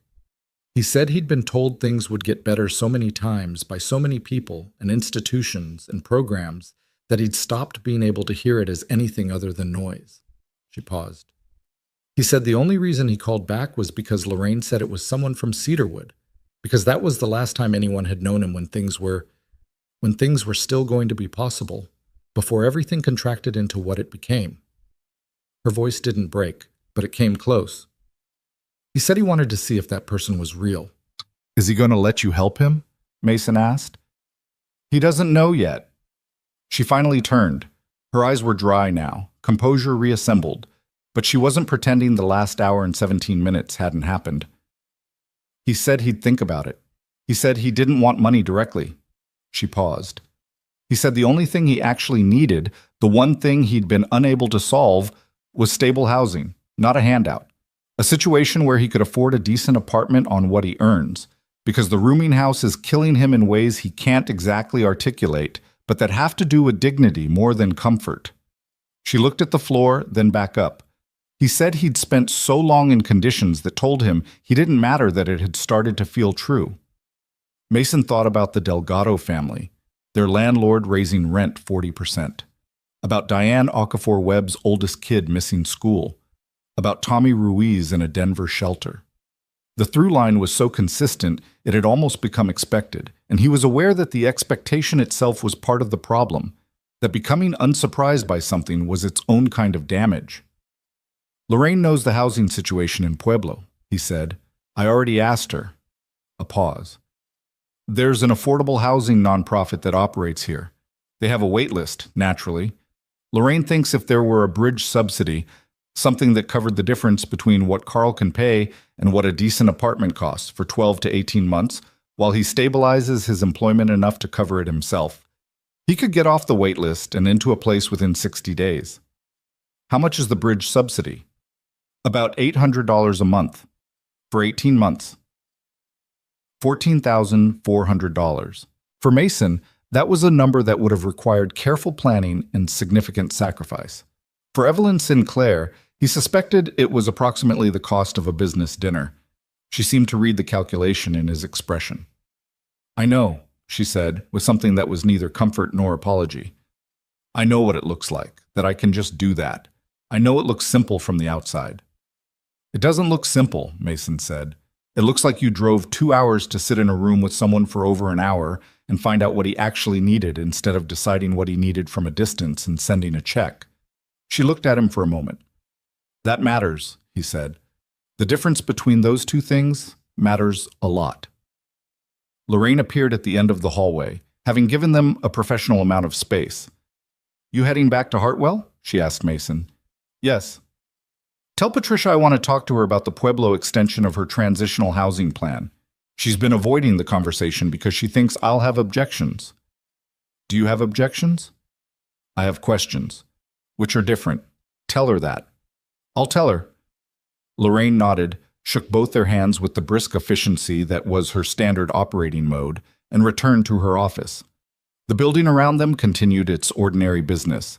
A phone ringing somewhere, a door opening and closing, the particular ambient sound of places where difficult work was done quietly. But the drive back was different from the drive down. Easier in some ways and heavier in others, the way things were after something real had happened and you were carrying the weight of it back to wherever you came from. Sophie was at school. Henderson was quiet.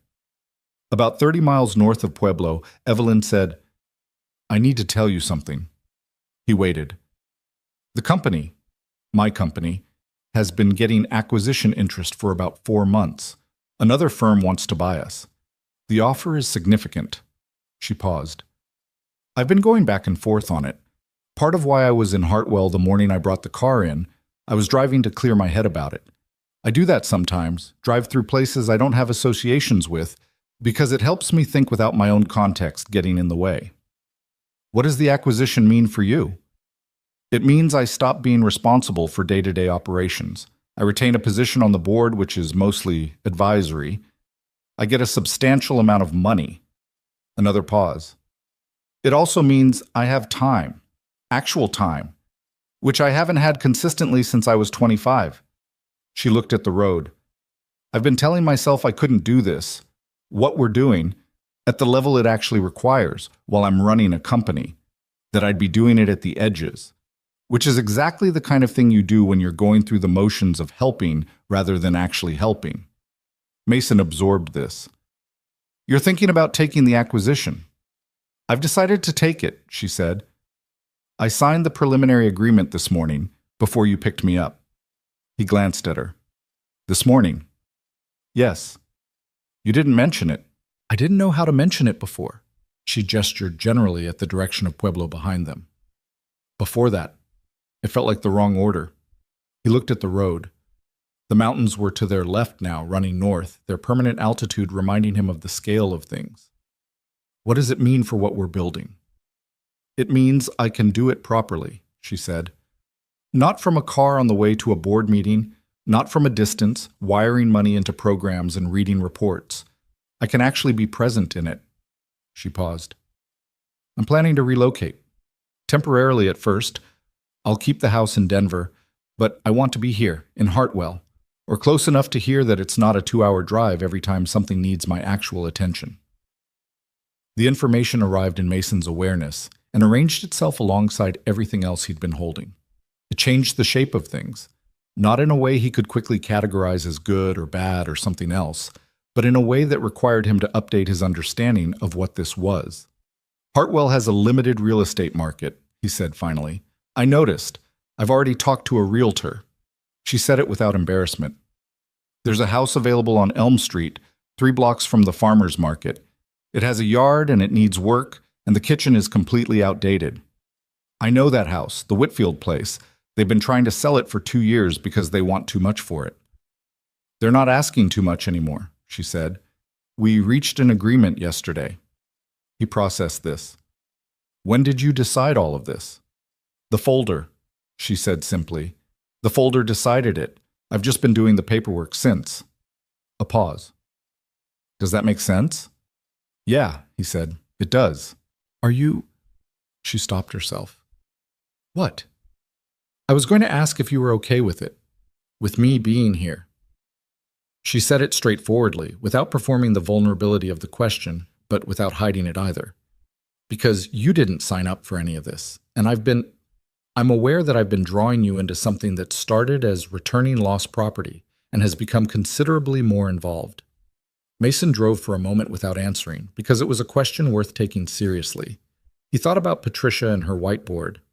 He thought about Carl Dempsey saying it still works. He thought about Sophie asking if the big thing he was working on would help kids and then going back to her book, satisfied with maybe, trusting him to figure out the rest. I'm okay with it, he said. She looked at him. I'm not okay with everything, he clarified.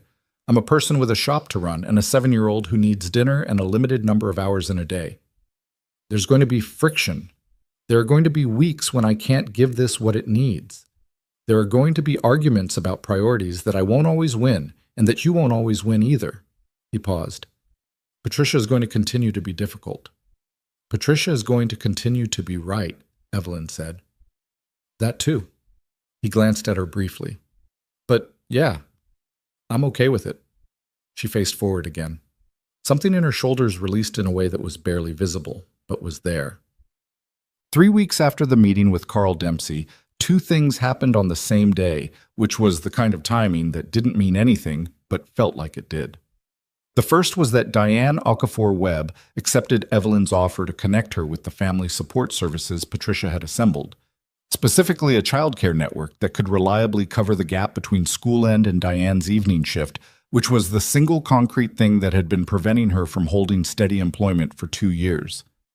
Patricia had been building that network for 18 months with a combination of local volunteers and a small stipend fund, and it was finally operational, and Diane was its 3rd official participant. Mason heard about it from Patricia, who called him at the shop on a Wednesday afternoon and told him with characteristic brevity, "The Okafor-Webb family is in the system. Kids are covered starting Monday. Good, he said. Don't celebrate yet. The hard part is keeping it stable for long enough that it changes anything. She paused. But it's a start. Is it always this complicated? No, Patricia said. Sometimes it's more complicated. And hung up. The second thing that happened that day was Sophie's school called. Not about an emergency. The school nurse, who knew Mason well enough by now to lead with that reassurance, said immediately, "She's fine. This isn't an emergency."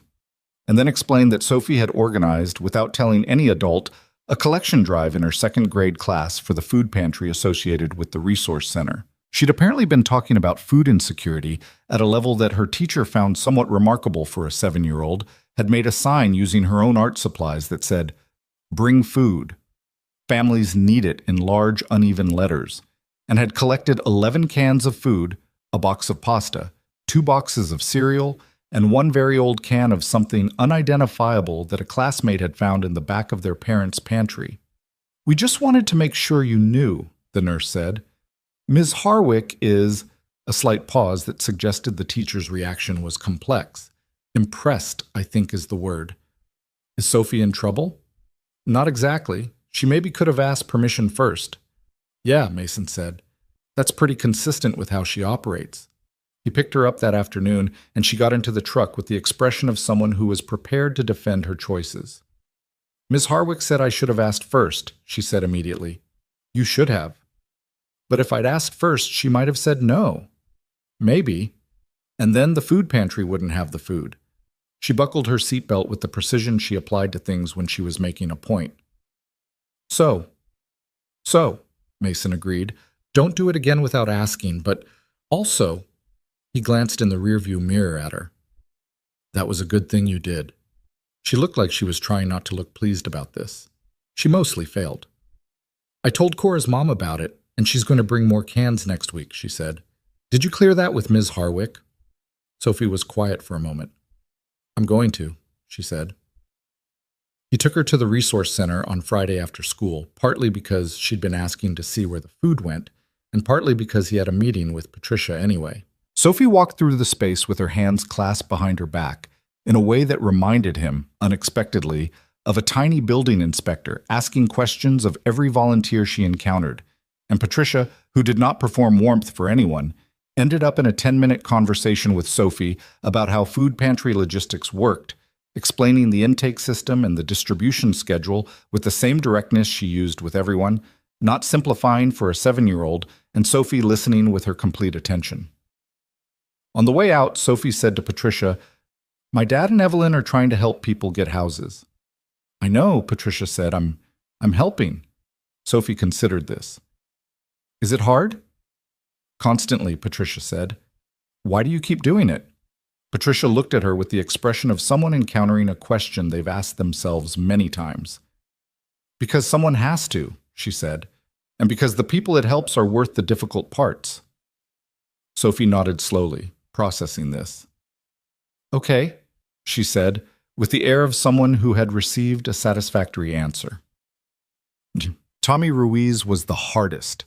Mason drove to Denver alone for that one, without Evelyn, because Tommy had been the most wary of any contact, and the shelter where he was staying had a social worker named Deshawn who knew the situation and who had advised strongly that the first contact come from someone without obvious wealth signaling. Evelyn had agreed without argument, which had become her pattern in the weeks since, not giving up control, but understanding consistently and specifically where her presence helped and where it complicated things. Mason met Deshawn outside the shelter at 8 in the morning. Deshawn was 30-something, compact and efficient, with the specific energy of someone who ran on purpose and adequate sleep, and not much else. "He's stable right now," Deshawn said. "Stable is relative. He doesn't have consistent income or permanent housing, but he's clean, he's been clean for 14 months, and he's engaged with services. That's more than he had 6 months ago." He paused. "Don't frame whatever you're offering as a rescue. He'll shut down. How should I frame it? As what it is. An old connection from the past reaching out. See where it goes." He looked at Mason steadily. "Let him drive the conversation." Tommy Ruiz was 46 and looked like someone who had lived a considerable life in those years. Not old, but marked. He was sitting in a common room with a cup of coffee and a newspaper when Deshawn brought Mason in, and he looked up with the guardedness of someone who'd learned to assess situations quickly. His eyes were alert and moved carefully, and were the most alive thing about him in that first moment, before anything had been said. "You're the mechanic," he said. "How'd you know?"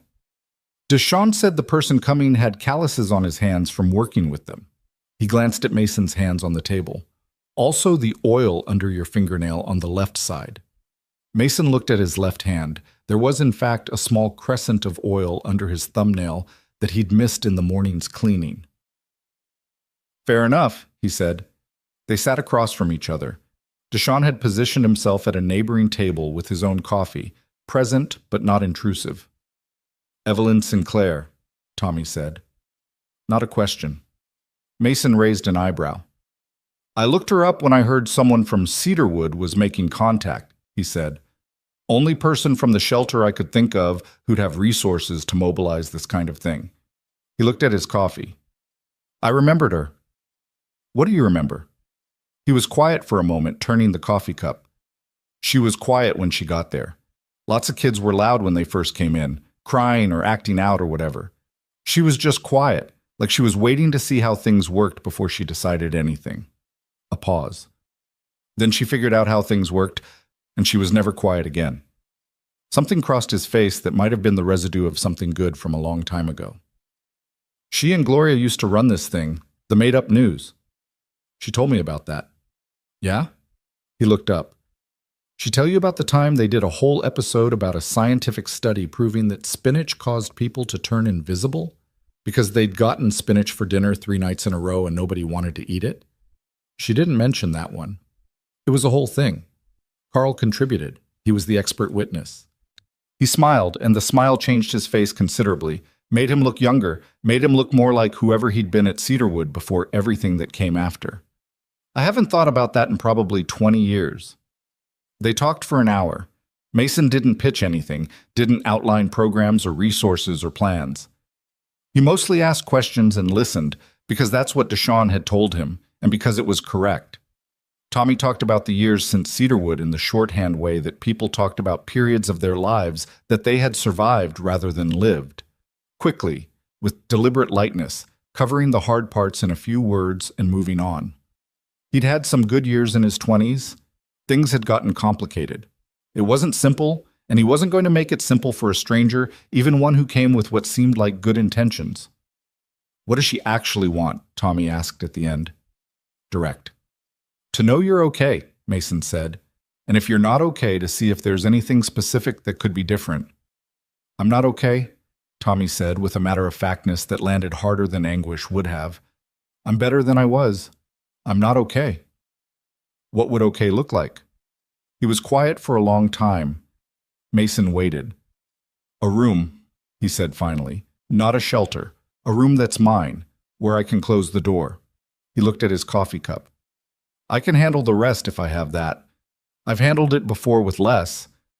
But I can't keep—" He stopped, restarted. "You lose something after a while. Living like this. You lose your own. The sense that you're a person with an interior life that matters. That the thoughts you have are worth having." He said it carefully, like he'd been trying to find words for it for a while. "I'm tired of losing that." Mason thought about Patricia's transitional housing program. He thought about it finding its shape over the last several weeks. The planning meetings, the partner organizations, the 6-month process Patricia had insisted on before money changed hands, now 4 months in. A room was exactly what it was designed to provide. "I want to tell you about a program," he said, "and you can tell me if it sounds like something that would work, or you can tell me it doesn't, and I won't push." He paused. "You drive everything here?" "That's not a line." Tommy looked at him for a moment. "All right," he said. "Tell me, Jed." Evelyn was in Hartwell when Mason got back from Denver. She'd been there 2 weeks now, in the Whitfield house on Elm Street that was becoming her house through the slow process of having things wrong with it that needed fixing. A process Mason had been inadvertently involved in because she kept calling him with questions about contractors, and he kept knowing the answers because he'd lived here his whole life. She was at the resource center when he pulled up, sitting with Patricia and Gloria.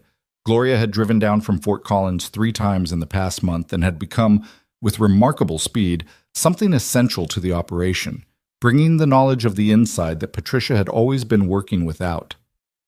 The 3 of them were at the table in the main meeting room, which Patricia had covered in papers and spreadsheets, and the architectural drawings for the renovated shelter building that had been sitting vacant on the edge of town, the drawings produced by a local firm that Evelyn had hired 3 weeks ago. The shelter building, the old cedarwood property, which had passed through several owners since 1999 and was currently owned by a holding company that had done nothing with it for 7 years, had been acquired by Evelyn's foundation the previous week. Mason had been present for the meeting where that was finalized, in an attorney's office in Denver, and had spent most of it trying to understand the legal language and mostly failing, but understanding the bottom line. The building was theirs, or the foundation's, or whatever the right way to say it was. Sophie had asked when she heard, "Is that the building where Evelyn used to live?" When she was a kid, yes. Sophie had thought about this for a long moment. Is she going to fix it up? Yeah, into something that can help other people now. Sophie had nodded, slow and certain, the way she nodded when she'd already worked something out before you explained it. Good, she said. That's what you should do with things that were hard. You should make them into something better. He'd stood in the kitchen holding that for a moment. Now he walked into the resource center, and the 3 women looked up from their papers, and Patricia said, "How'd it go?" without preamble, and Mason sat down in the open chair and said, "He wants to be in the first cohort of the transitional housing program." Gloria put her hand over her mouth briefly. Then she put her hand down and looked at the table. "That's 4, Evelyn said quietly. Carl, Diane, Tommy, and the Marchetti family friend from Fort Collins who'd come in through Gloria's network. 4 people who had started as names under a photograph in a folder and who were now, carefully, person by person, being connected to things that might actually change something. It's 4, Mason confirmed. The program needs 12 to be viable in the first year, Patricia said, because Patricia was constitutionally incapable of leaving a success uncontextualized. I know, Evelyn said. We'll find the 12. You sound confident. I'm not, she said. I sound like I've decided. She looked at the drawings on the table, the building that had been cedarwood, the lines on paper that would eventually become rooms and offices, and a place where people who had been through hard things could find something stable. There's a difference. Patricia looked at her for a moment with the expression that Mason had learned to read as her closest approximation of approval, which wasn't warmth exactly, but was real. She picked up her marker. She turned to the whiteboard. She wrote, Cohort 1, open. Then she wrote 4 names. Then she wrote 8 blank lines. She put the cap back on the marker and turned around. Well, she said, we have work to do.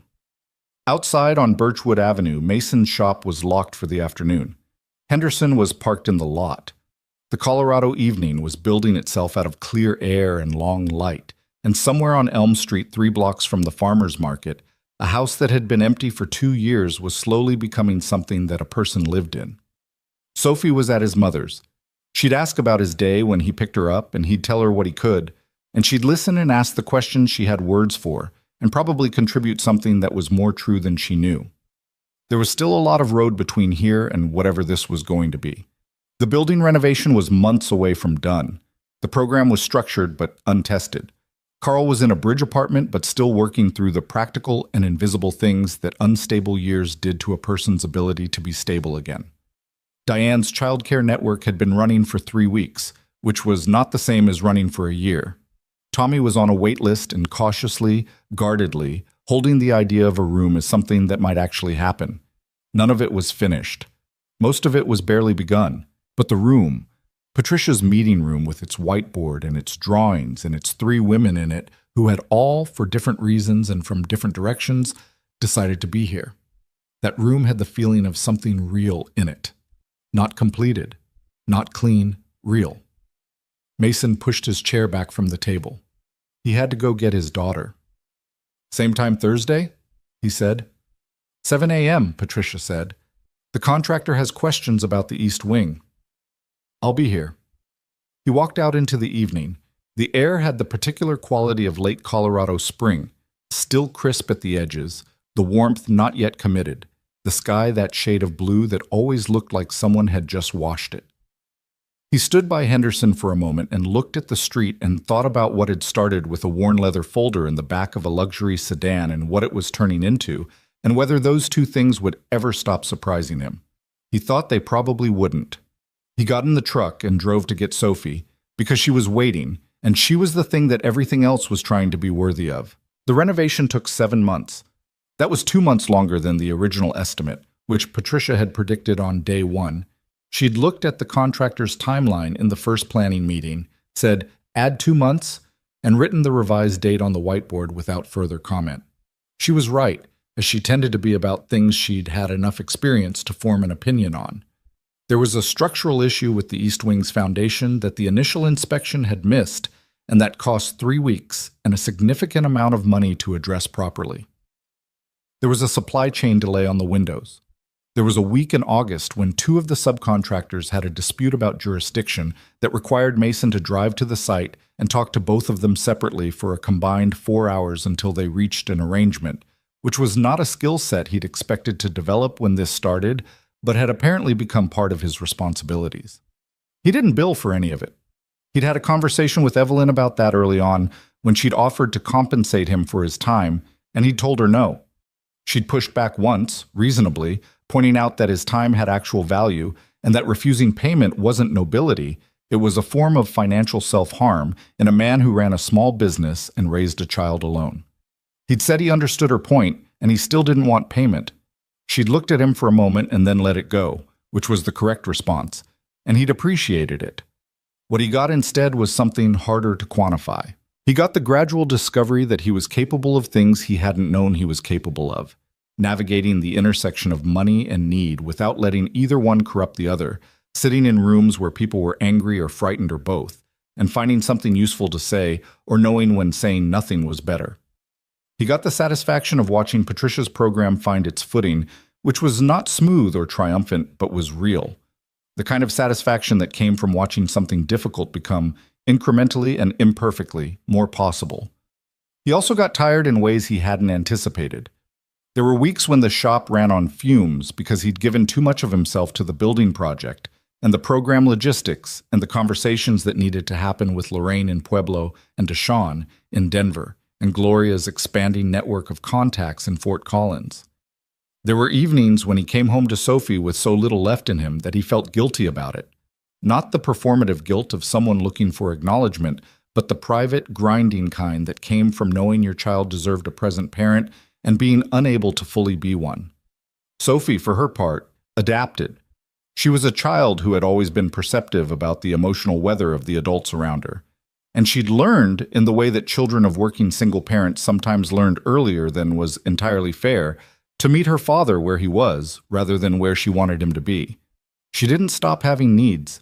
She still needed dinner and homework supervision and books read aloud and someone to take the bird dreams seriously. But she learned to gauge what kind of evening it was within about 3 minutes of Mason getting home, and on the low evenings she'd sometimes just come sit near him without demanding anything, which was the most loving thing he could imagine, and also the thing that made him feel the worst about himself, because a 7-year-old shouldn't have to manage her parents' capacity. He talked to Evelyn about it one evening in October, standing in the shell of what would eventually be the East Wing classroom, the air smelling of sawdust and new drywall, the overhead lights, temporary work lamps that threw everything into a slightly harsh relief. He hadn't planned to. It came out of a longer conversation about the program logistics, a natural seam in the talk where the professional part had ended and the space was there. "She takes care of me sometimes," he said. "Sophie. When I don't have much left. She takes care of me and she's 7, and I don't know what to do with that." Evelyn was quiet for a moment. She was standing near the window opening, which didn't have its window yet, looking out at the empty lot that would eventually be landscaped into something that children could play in. "She's learning that the people she loves have limits," she said. "That's not damage. That's just true. She shouldn't have to manage my limits. She's not managing them. She's acknowledging them." She turned. "There's a difference. Managing would be pretending the limits aren't there. What she's doing is She sees you, and she loves what she sees, including the tired parts. That's not a burden she's carrying. That's just love. A pause. The fact that it feels like a burden to you says something about you, not about her. He stood with that for a while, in the dust and the temporary light. "When did you get good at this?" he said. Not sarcastically, genuinely. "I've been thinking about it for a long time," she said. "What love looks like when it's not performing itself. I didn't have a lot of examples growing up." She looked at the window opening again. "I'm still figuring it out." He thought about what she'd said for weeks afterward. He thought about it in the context of Sophie and what it meant to let someone love the tired version of you without making that love into something to feel guilty about. He thought about it in other contexts too, which he didn't examine too directly, because he was a person who had learned to be careful about what he looked at head-on when he wasn't ready for what he might see. The program's first cohort officially opened in November, 2 months after the building itself was functional enough to operate in. The formal community center opening, the ribbon, the speeches, the invited guests, came later. What Patricia cared about, what she'd been working toward through the foundation planning and the governance meetings and the arguments about operational structure that she'd had with Evelyn over a period of months, was getting people in. The 12 beds in the transitional housing wing filled over the course of 3 weeks. Tommy Ruiz was the third resident to move in, on a gray Thursday morning in mid-November. Deshaun drove him from Denver. Mason was there because he'd made a point of being there for the move-ins that mattered, and this one mattered. Tommy didn't bring much. A duffel bag, a small box. Deshaun helped carry the box, which turned out to contain mostly books, which Mason hadn't expected but which made complete sense when he thought about it, because Tommy was someone who'd spent years in crowded shelter spaces where privacy was noise and the only interior life available was in your own head, and books were a way of being somewhere else without leaving. The room was small. It was clean. It had a window that looked out at the parking lot, which was not a view anyone would call beautiful, but which was a real window in a real room with a door that locked from the inside. Tommy set his duffel on the bed and stood in the middle of the room for a moment. Deshaun had stepped back into the hallway, giving him the space, which was the right call. Mason stood near the door. "It's quiet," Tommy said. "Yeah. The shelter in Denver, there's never quiet. Even at 3 in the morning, there's always something. Someone moving, someone dreaming loud, the building making sounds." He stood in the middle of his room and was still. "I forgot what quiet sounded like." Mason didn't say anything. "Tell her," Tommy started. He stopped. Started again. "Tell Evelyn." He stopped again, and then something happened in his face that was not dramatic but was irreversible, a settling, like a thing that had been held tense for a very long time and had finally been given permission to release. "Tell her I remember the made-up news," he said. "Tell her I said that." "I'll tell her," Mason said. He did. That evening, in a text message, because Evelyn was in Denver that day for some final acquisition paperwork, and he wanted her to have it before the day was over. She read it and didn't respond for several minutes, and then she sent back 3 words. "I'll call him." She did. Tommy told Mason about it later, mentioned it without ceremony in the way he'd started mentioning things. Carefully, as if still checking whether it was safe to put them in the open air. He said she'd called, they'd talked for about 40 minutes, and that at the end she'd done a made-up headline for him. Scientists prove that parking lot views are actually a form of luxury the rest of the world is too proud to admit. He'd said it was the worst one he'd ever heard. She'd said she was out of practice. He'd said he'd give her time to work on it. Carl Dempsey stabilized his housing in Pueblo through Lorraine's network, not through the Hartwell program directly, but through a local affordable housing arrangement that the bridge subsidy had made possible for the 18 months he needed. At month 9, he'd been promoted at the warehouse to a shift supervisor position that came with a modest pay increase, enough to cover his rent without assistance. He called Mason to tell him, called the shop actually during business hours, in the middle of Mason's afternoon. The conversation lasted 6 minutes, most of which was Carl explaining the logistics of the promotion, some of which was a pause in which neither of them said anything, but that had a specific quality to it. At the end, Carl said, I'm going to call Evelyn myself. A pause. I've been working up to it. She'd like that. Yeah, well, another pause. Tell her I remembered about the spinach thing. She'll know what that means. Mason told her. She laughed. The real laugh, the one that lasted more than 2 seconds and didn't get contained, and said she was going to call him that night. Diane Okafor-Webb's situation was the most complicated and the most ongoing, because Diane's situation had more moving parts and more history and more ways for things to go sideways. The child care network held. Her older child, the 12-year-old whose name was Marcus, started attending school consistently in October after a caseworker at the resource center worked with the school counselor to address the combination of attendance issues and social difficulties that had compounded into something almost too tangled to undo. Almost. Patricia's word. Almost is the useful word, she'd told Mason when he'd asked how Marcus was doing. Almost means it can still go either way, and we're working to make it go the right way. By December, Marcus was attending school every day. He joined the school's robotics club, of all things, which the counselor had suggested as a way of channeling what was turning out to be a very specific type of intelligence that had been going unoccupied. Diane cried when she told Gloria about the robotics club. Gloria told Evelyn. Evelyn told Patricia. Patricia said good and returned to her spreadsheet, but she smiled while she said it. Mason saw the smile. He said nothing about it, partly because commenting on Patricia's smile felt like touching a soap bubble, and partly because it didn't need to be said. The grand opening of the Cedarwood Community Center. It had been renamed by a committee that included Patricia, Gloria, and when Evelyn firmly removed her own name from consideration, just the two of them, happened on a Saturday in late January, which was not the most convenient weather in Colorado, but which Patricia had declared the operationally correct date and about which she had not been willing to negotiate. It was cold. The parking lot had a thin skin of ice that the center's new maintenance person, a young man named Kevin who'd been hired through a workforce development program, had salted thoroughly at 6 in the morning. The building itself was warm in the way of newly heated spaces, slightly too warm, the thermostat still being calibrated, but nobody complained because the alternative was the parking lot. About 140 people came. Residents from the Transitional Housing Program, partners from Patricia's network and Lorraine's network and Gloria's network, which had become its own significant thing. Gloria had a phone contact list that Mason suspected was as valuable as any database Evelyn had commissioned. Local officials, some of whom Mason knew personally, and some of whom he'd met through the process of navigating the regulatory approvals that Evelyn had handled with her legal team while he'd handled the relationships. Families from the Child Care Network.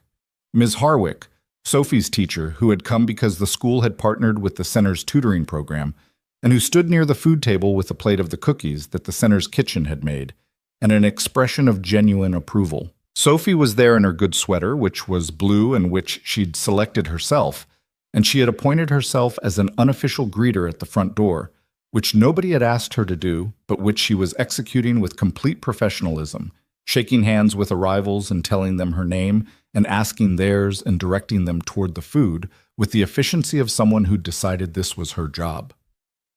Evelyn found Mason near the back wall of the main hall about an hour into the event.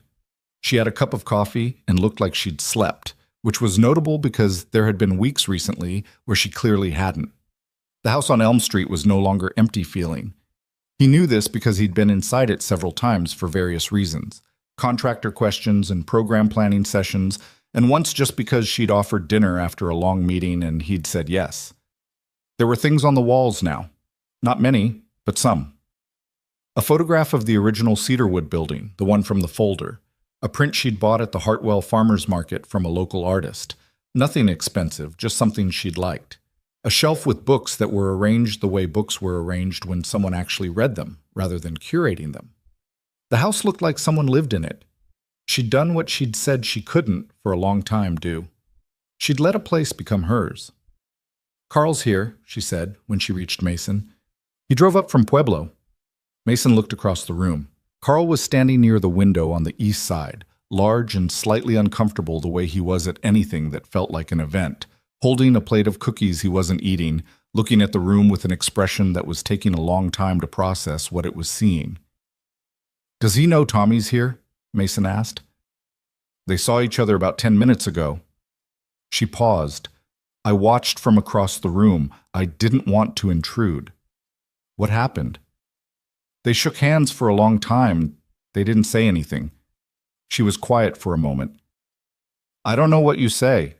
To someone you grew up alongside in a place like that, after 30-something years. I don't know what language fits. Maybe there isn't one, Mason said. Maybe not. She looked at the room. But they stayed next to each other. That's something. Patricia appeared at Mason's elbow, which was always slightly startling because Patricia moved with very little noise. The city council rep wants to say something, she said, with the tone of someone managing a minor operational challenge. That's fine, Evelyn said. Let him. He's going to use the phrase community partnership at least 4 times. I know. Evelyn looked at her steadily. Let him say it. Patricia gave her the look that meant I have noted your response and found it professionally acceptable and moved back into the room. Evelyn watched her go. She told me something last week, Evelyn said, when we were going over the program metrics for month 1. What? She said. Evelyn paused, and there was something in the pause that suggested she was deciding how to carry the weight of what she was about to say. She said that in 12 years of doing this work, she'd seen a lot of people with money come in wanting to help, and that the failure mode was almost always the same. The money ran out, or the interest ran out, or the person couldn't handle the pace of real change, which is much slower than people expect, and they moved on. She said she'd been waiting for that to happen here. She looked at the room. She said she'd stopped waiting. Mason felt the weight of that settle. He knew what it had cost Patricia to say it, not because it was untrue, but because saying it was a form of trust she'd been withholding deliberately, and withholding was safer, and she knew it. What did you say to her? I said I hadn't stopped thinking about Renata. A pause. The girl from the shelter who died, the one who shared her dinner with me. She held her coffee cup. I told Patricia that I'd spent a long time building things, and that I was good at building things, but that I'd been building them in the wrong direction, away from where I came from, away from the people who knew me before I was anything, and that it had taken a folder falling out of a car seat to make me turn around. She looked at Mason. Patricia said that was the most honest thing anyone had said to her in a professional context in about 6 years. Then she went back to her spreadsheet. That's practically a standing ovation from Patricia. I took it as one. Across the room, Sophie had abandoned her doorpost and was now sitting at one of the tables in the corner with Tommy Ruiz and Gloria. The 3 of them in what appeared to be an animated conversation, Sophie's hands moving the way they did when she was explaining something she felt strongly about, Tommy leaning forward slightly with his elbows on the table, Gloria laughing at something. Mason watched them for a moment.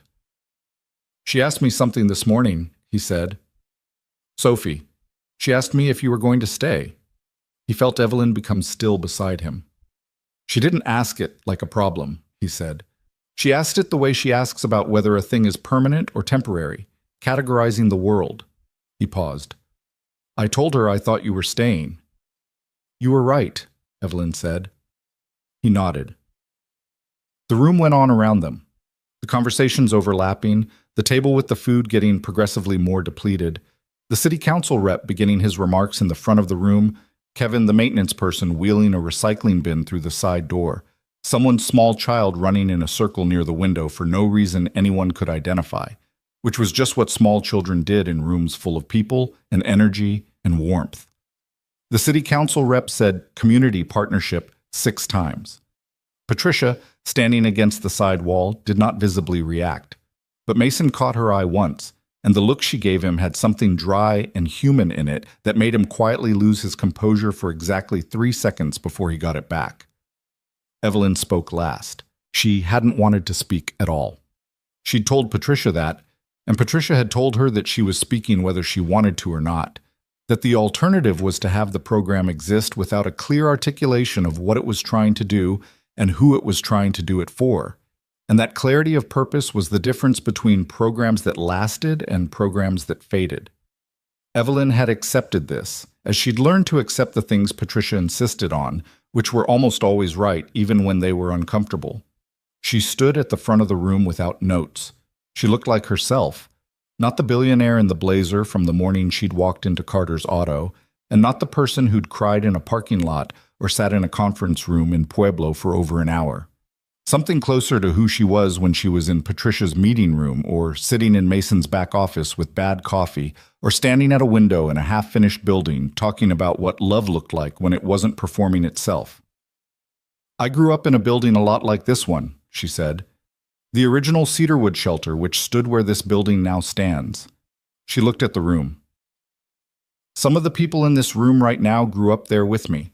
Some of them I've found again after 30 years, and some of them I'm still looking for." A pause.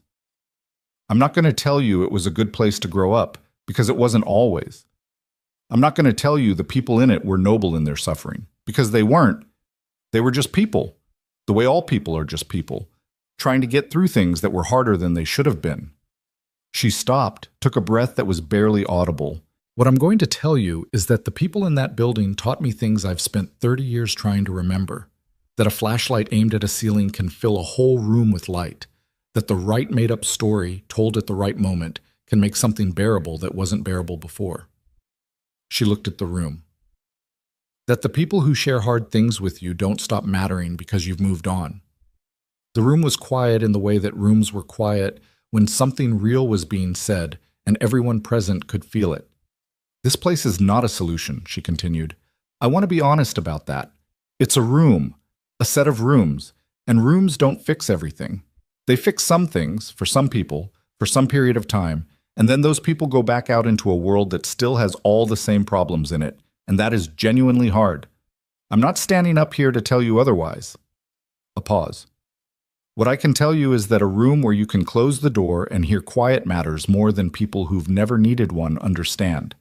What I can tell you is that a person who says, 'I see you and I haven't forgotten you,' that matters, in ways that outlast the saying of it." She paused again. "I forgot that for a long time. A folder reminded me."